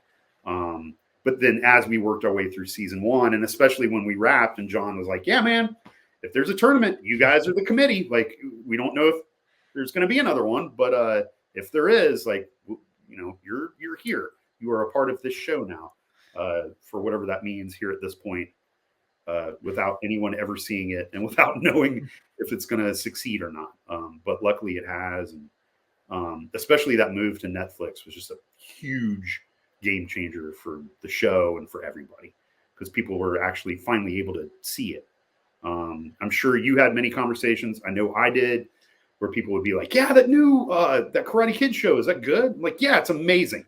How do I watch it? It's on YouTube Premium. Like, no, I'm not signing up for another thing. No, yes. I'll just wait. Is it going to be on DVD? Like, I don't know. It's on YouTube Premium right now. You can watch it, sign up for a free month, watch it, cancel it, it's too much. So the Netflix thing was just like a total game changer.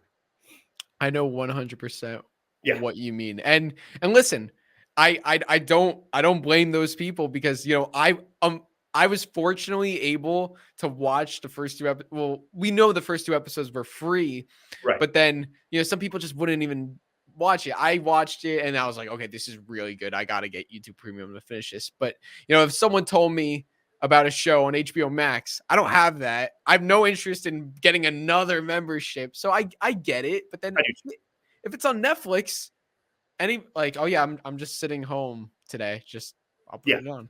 It's one of the most prevalent streamers, and it's just good to be there where like it's just accessible to so many more people. And I'm at that point with you know, there are times where I'll audition for stuff and it'll say like, you know, it's on Hulu, and I'm like, oh, okay, cool. Like a lot of people, I have Hulu. A lot of people have Hulu. Like that's, you know, but there are other times. What was it? There was one streamer thing. And it was like Queeby or something like that. The whole bit was that it was supposed to be 10-minute episodes. You remember this? There was this streamer that existed for like 6 months or something like No that. idea. And it bombed. It was called Queeby or something like that. Okay. And it was TV shows, original programming. But the thing was that every episode was 10 minutes long. So basically you could watch a whole episode like while you poop. Or whatever, screwing around on your phone for 10 minutes, like you can watch this show. And some of them got picked up by other things. I think there's The Right Stuff on Disney Plus. I think originally was a Queeby show. They were going to do a redo of Friday Night Lights. I auditioned for that a couple of times, but then it just, you know, disappeared. It failed. Paramount Plus is another one of those where I'm like, there's stuff on there that I want to watch, but like another $5 a month for another thing or what. I'm not knocking Paramount Plus, but it's just we have hit like maximum streamer saturation, I think, at this point in time. Yeah. Like, I mean, even like, listen, Disney Plus is great and all, but you know, when you first heard about it, it's like now they're taking stuff off Netflix and Hulu to make this, you know, Disney's trying to capitalize on all of that. Hopefully Disney doesn't take over Cobra Kai. I think there's too many F-bombs for that to be a thing, thankfully. I know. Did they get, because I remember I think the YouTube Premium rule is that they got like 2 a season or something like that. And so it was like, that was one of the Easter eggs was like, you're going to get 2 F-bombs per season. Who gets them? Who gets to say it? And like, if it's Bert, you know, that's just gold. But I think this year there was more than 2, right? I know Hawk has one at the end. He's like, I'm a guy that's going to win this whole effing thing. And then Johnny tells the bartender to shut the F up. That caught me so off guard. Right? I mean, it's like, yeah. Did that catch you off guard? Oh yeah, because I was not expecting that at all. Like not in that context for him to be like that verbally violent against. But in all fairness, the bartender is like a hipster cocktail artisan, so yeah, probably set Johnny off a little bit right off the bat. So yeah, it was just like it is very jarring when they use the F-bomb. It's like you notice it 100%. Yeah, sure, because it's rare, you know, and at least with YouTube, like it was an actual rule, like they were only able to say it twice or once or so. I don't remember, but there was a specific rule. I remember seeing the big 3 talk about it in some interview somewhere. Yeah. So I know you said your daughters do they watch Cobra Kai? So I've got a son and a daughter. Okay. They both watch Cobra Kai. I think probably my daughter's a little more into it than my son. My daughter's 9, my son's 11. But they both, especially my daughter, watch your show on YouTube all the time. And both of my kids give me the business like all the time. They're ruthless.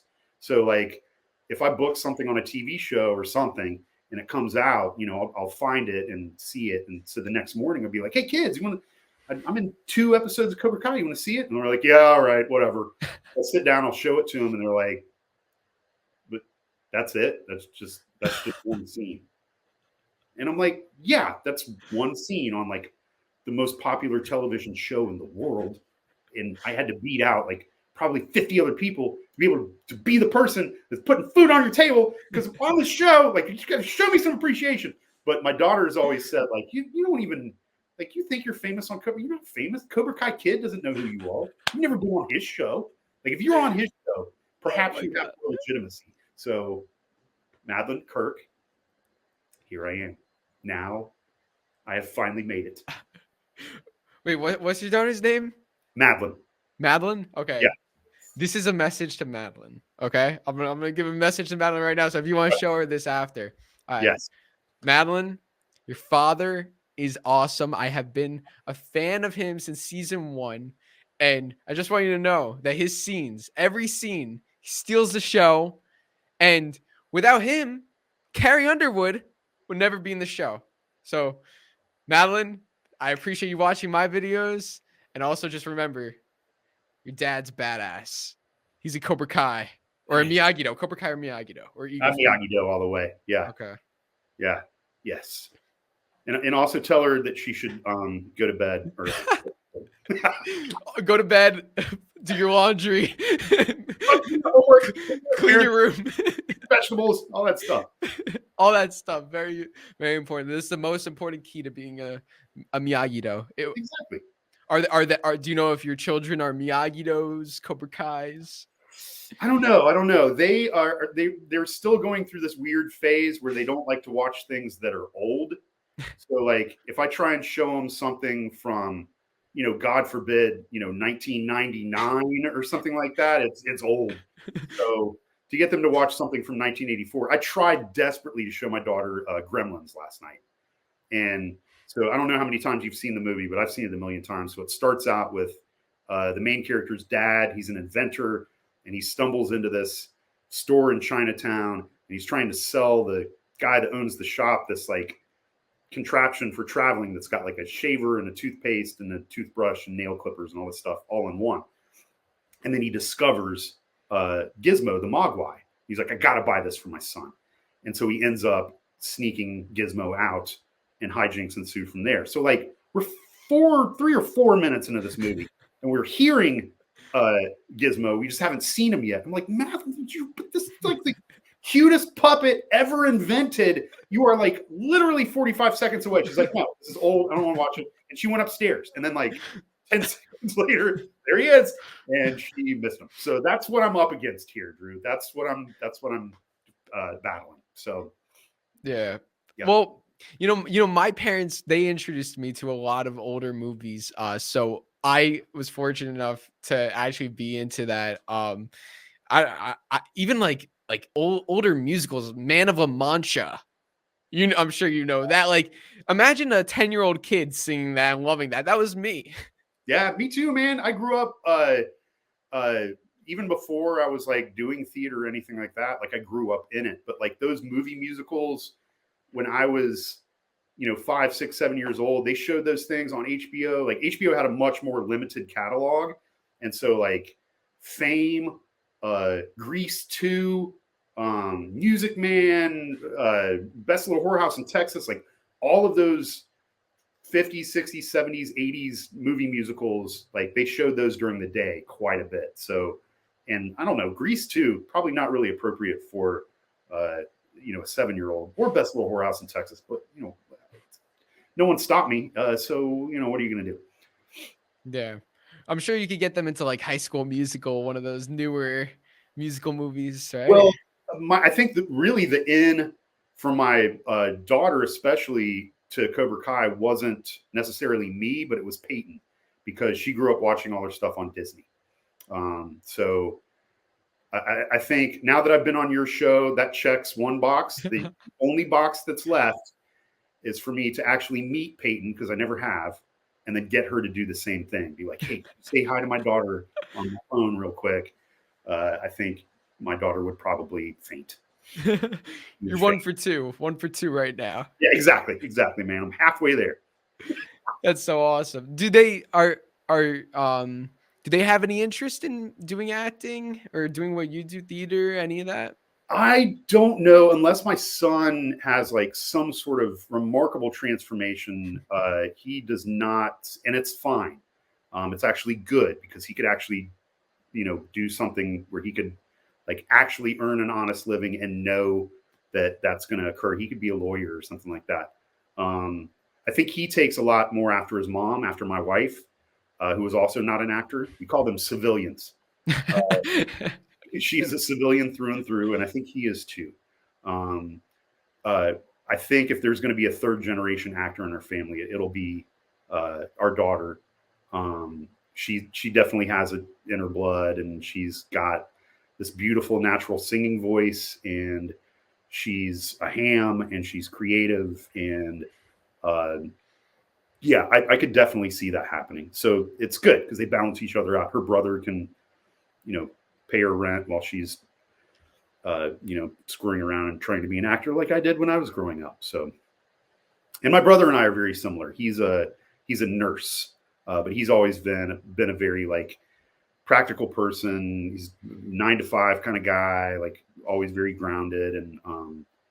And I've never been like that. I've never had a 9 to 5 job in my life. Like I've always just been sort of like freelance, keeping a bunch of different plates spinning all at the same time. And that's sort of the thing that brings me joy. So, Yeah. but that being said, like, my daughter's still very young, and I have not like pushed any of this on her at all. It's because it's a hard living. It's, there's a lot of like self-doubt and rejection. And if you are going to move forward, like the onus is pretty much always on the individual. It's not like you, even if you're in a member of a class or something like that, like it's at the end of the day, it's you that's putting in the work. It's you that's pushing yourself and motivating yourself. And sometimes that's hard. And sometimes you fail yourself and that doesn't feel good. And other people fail you. And there's a lot of people saying no, and you've got to be resilient, and you've got to have a really thick skin, but also have no skin, because you have to be like, you have to have such an open heart to be able to connect with strangers that you just met while you're also hanging out with Daniel LaRusso. It's a weird business. So if she wants to get into it, then I'll be there for her. And if she doesn't, then that's probably even better. Right down to it. It definitely seems very tough. And I mean, if there's anybody watching out right now, if there's anybody watching, I know you kind of touched on it, but if you could speak directly to them, someone who's trying to be an actor, this is their dream, get in the industry, what would you tell them? Well, there's many things that I could say, but I think overall, you've got to look at it in terms of how there are many things that are within your control, and there are many things that are not within your control. So things that are not within your control are things that you just can't be too concerned about. Who hires you for what job? Who imagines you as what? Your race, your sex, your sexual orientation.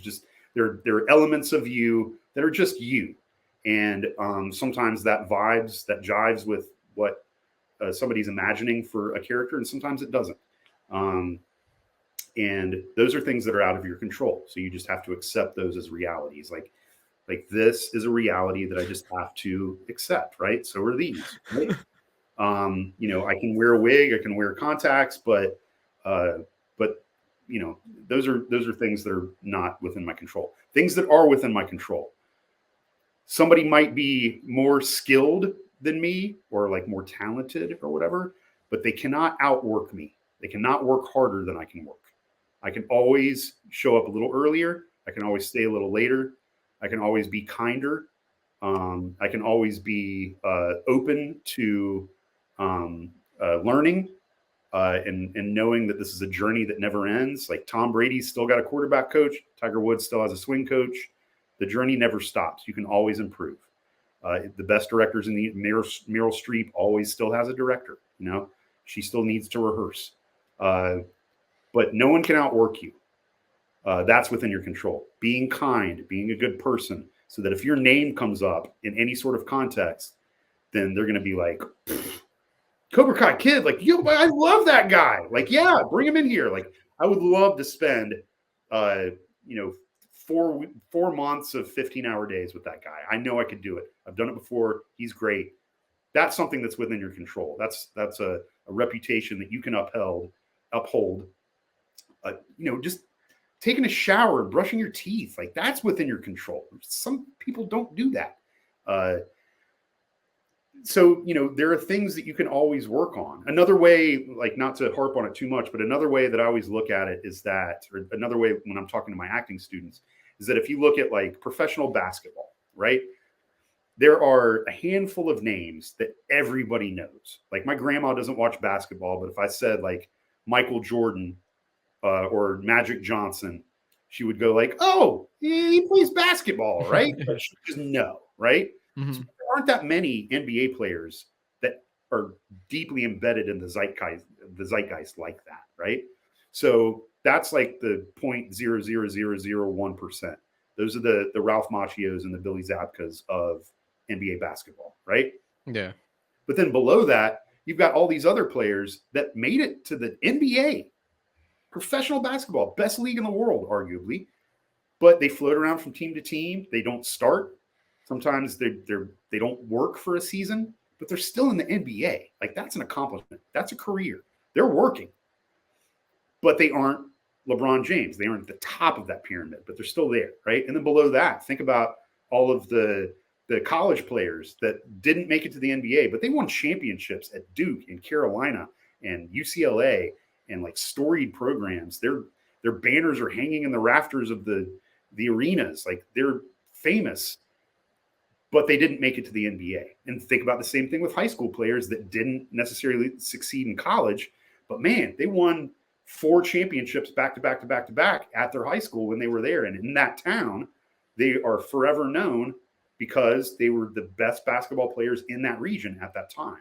So all of those people are successful, and almost all of them are making a living somewhere related to their sport somehow. But to strive to be Michael Jordan and have that be your starting point, that's a tough road to hoe, and that's a hard goal to realistically achieve. You've got to work your way up the pyramid. I'm not saying you can't do it, but you've just got to start at the bottom and do the thing that's in front of you and keep working hard and keep doing your best and make your best better. And hopefully, eventually, you're LeBron James, right? And LeBron James can't win a championship without Kevin Love, without Dwayne Wade, without Exactly. Chris Bosh. You need those players. You need everyone. Yeah. All those players make up the team. Yeah, for sure. Absolutely. It's the same thing with acting. It's the same thing with, the music biz. It's if you're trying to work your way up in a law firm, it's the same thing. You've got to succeed at what's right in front of you, do your best, and keep striving to make your best better and be a good person. And everything else should fall into place, unless you get struck by lightning or get laughed at. That's also out of your control. So, don't worry about that. I like the advice. It's good advice. Don't get struck by lightning. No, I'm kidding. Exactly. I have a couple more questions for you, if you don't mind, before we wrap up. The All Valley Tournament, seasons 1 and 4. What were the most memorable fights to witness? I didn't get to see a lot of fights for season 4 because we weren't sitting at the dais like we were for season 1. And we were confused by that because we saw that there was a thing there with like trophies and stuff, but there were only 4 of them. And with the new guy, Gavin, there were 5 of us. So, and we didn't really ask because, the big 3 are working and we didn't want to bother them or anything. We just do what we're told. But then once I saw season 4, I realized, oh yeah, those guys are probably stunt guys because they're getting these weapons thrown at them when they're doing the weapons competitions and they're dodging stabs and knives and stuff. So that explained that. So in season 4, I didn't really get to see many fights. I snuck in here and there and like watched some stuff, but out of context, I didn't really know exactly what I was looking at. But when we were there for season 1, we saw all of the fights because we were sitting there through the whole thing. And that was quite amazing.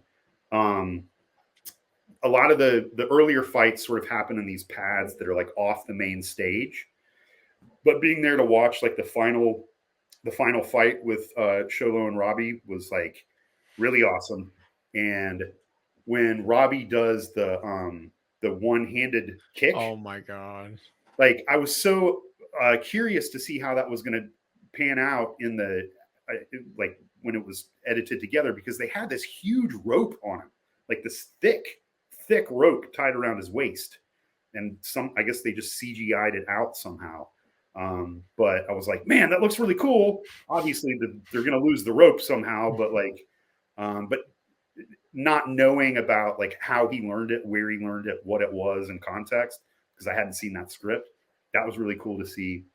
And then another funny thing, and of course, all the fights were fun to watch.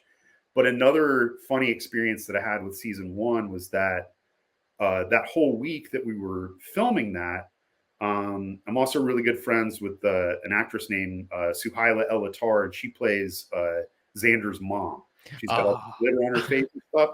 And she's a local theater actor that started working on camera too. So I've known her for a long time. And she was there for the whole week. And she has that one scene with Amanda where she's cheering for Xander, but they kept having to bump her ahead because they just didn't get to it. So they'd have to like reschedule stuff. So she was there for the whole week with us. So she'd show up first thing in the morning. They put all this crap on her face, this glitter on her eyeballs and stuff. And then she'd be there with us all day, like 14 hours, not shoot anything, and then come back the next day and have to do it again. And I think they finally got to her like the 4th day. So she was there.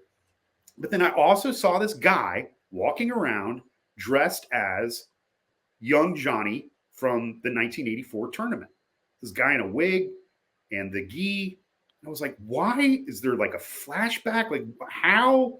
What does this guy mean? What is he doing here? And I never got a chance to ask him about it. And then I saw them shoot this, and there was all this other stuff going on. There was noise. It wasn't like the main focus of the moment, but they do this crane shot of him getting kicked and knocked out, and then the camera like pans up.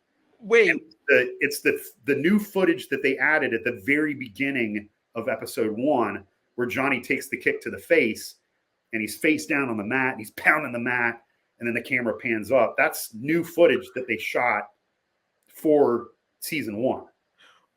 Wait, I have a couple questions. Yeah. For one, those were the red mats. I know that's a new shot, but that was a red mat. So that was filmed during the tournament scenes. Yeah, Was... they just they put down a red mat or something. I don't remember exactly, but that they shot that for season 1. That's a fake Johnny. So that was filmed at the end of the season, though. Yeah. Oh my! No, I knew that was a new shot, but I just didn't know. I thought that was something that they filmed just on their own. I didn't think that was throughout the whole tournament thing. They did that at one point. They just grabbed it. They just grabbed the shot real quick because they're. I would imagine that they're overlaying sound from Karate Kid, the end of Karate Kid, so that the sound matches. So they're using those crowd noises and that referee and all of that. So they weren't really worried about sound. They were just like grabbing the shot real quick, and they had the crane out because they had shot some stuff with the crane. That was the same day that they shot us up on the balcony.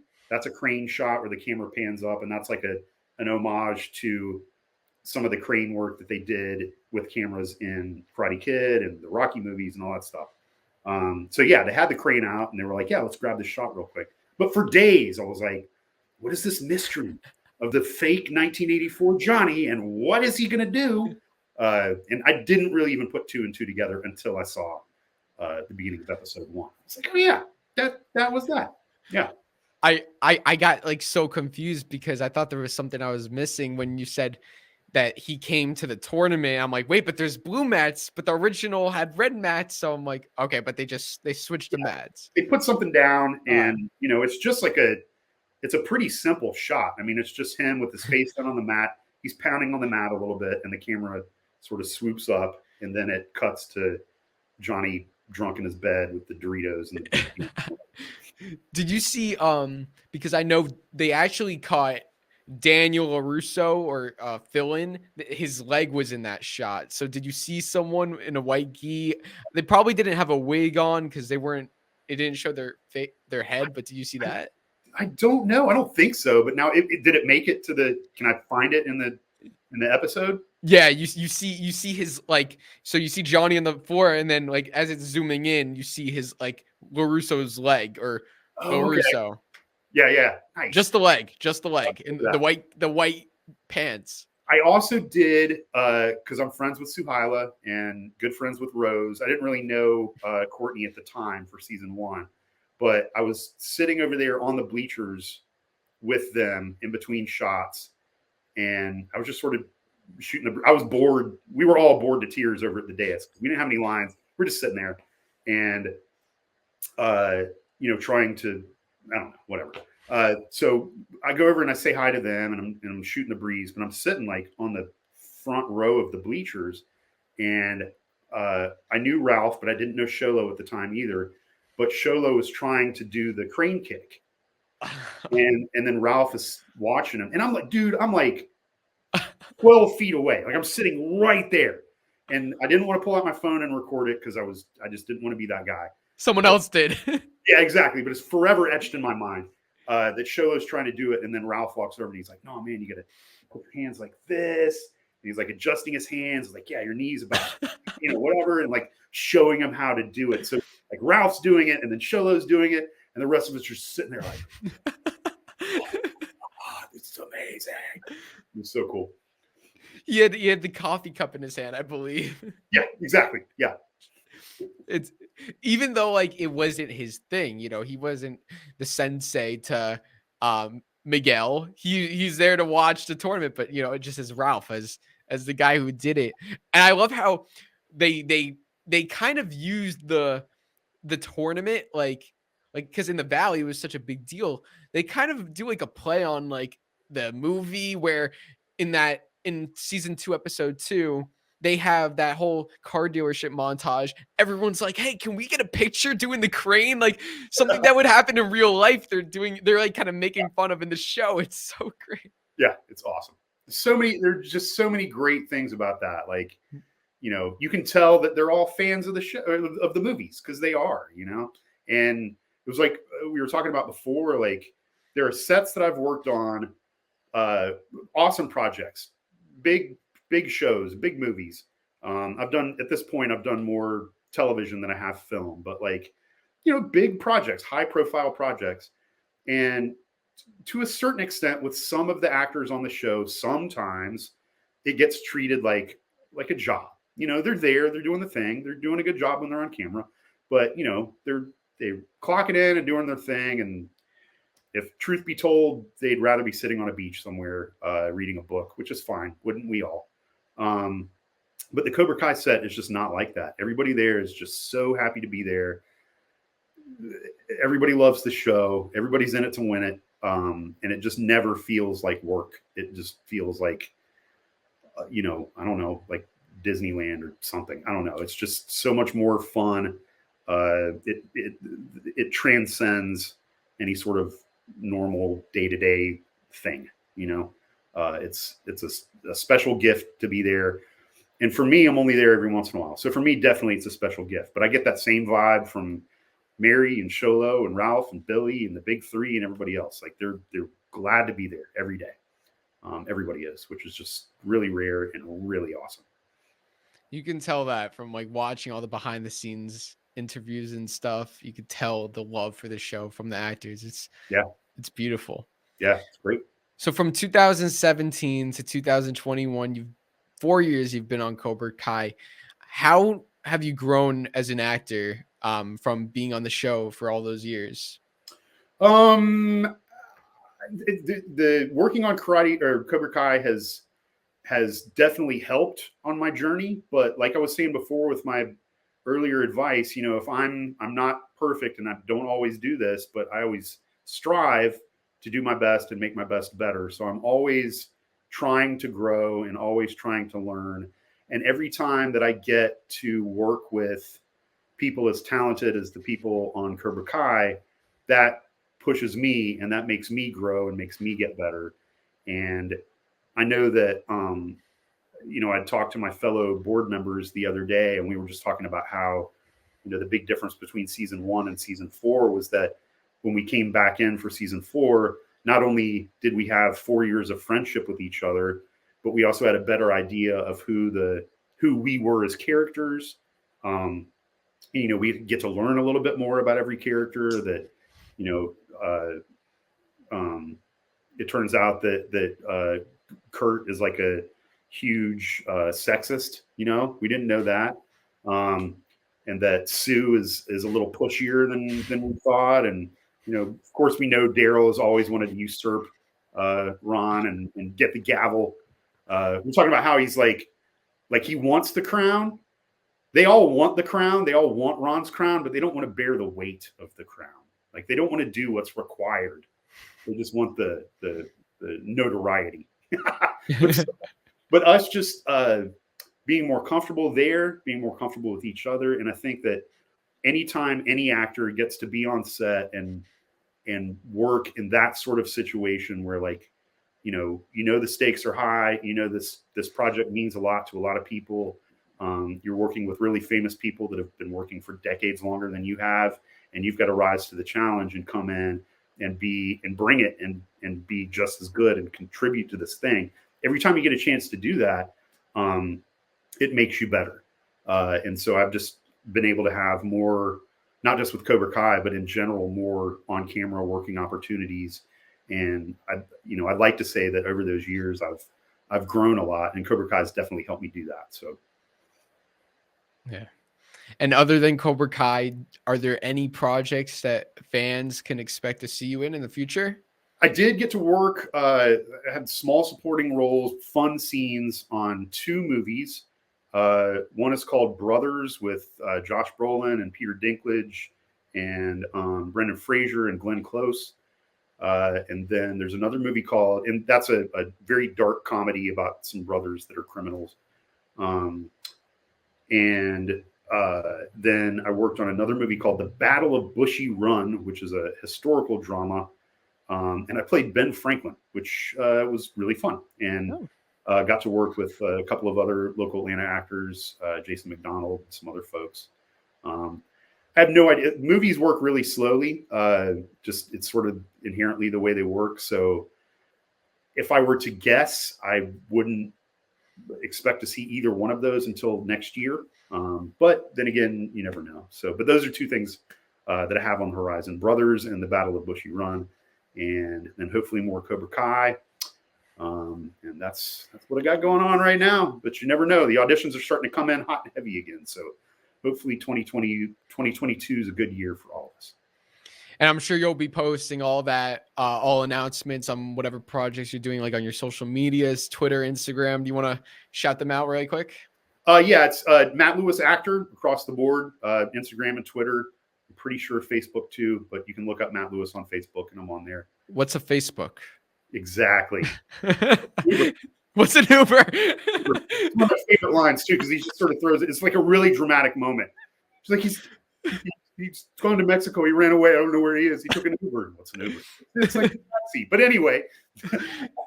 And she responds so like subtly because she knows she has to like treat him like a little kid. He doesn't know. It's like a taxi. Anyway. That was great. Matt, I could probably talk to you for like hours and hours. This was such a great conversation. I just loved getting to hear all the behind the scenes stuff, a lot of stuff that I didn't even know, and also just nerding out with you about the show. Like, you're a fan of the show. Absolutely. Through and through. That's so awesome. And thank you to everyone for watching and for also donating this whole time to the Ocean Conservancy. You can still donate by clicking the donate button on the bottom of the screen. Thank you all. And thank you, Matt, for joining. All right, we'll see you guys next time on Cobra Kai Kid. And until then, remember that life presents you challenges, and sometimes you have to take the bad stuff and outweigh it with the good stuff. Bring some balance into your life.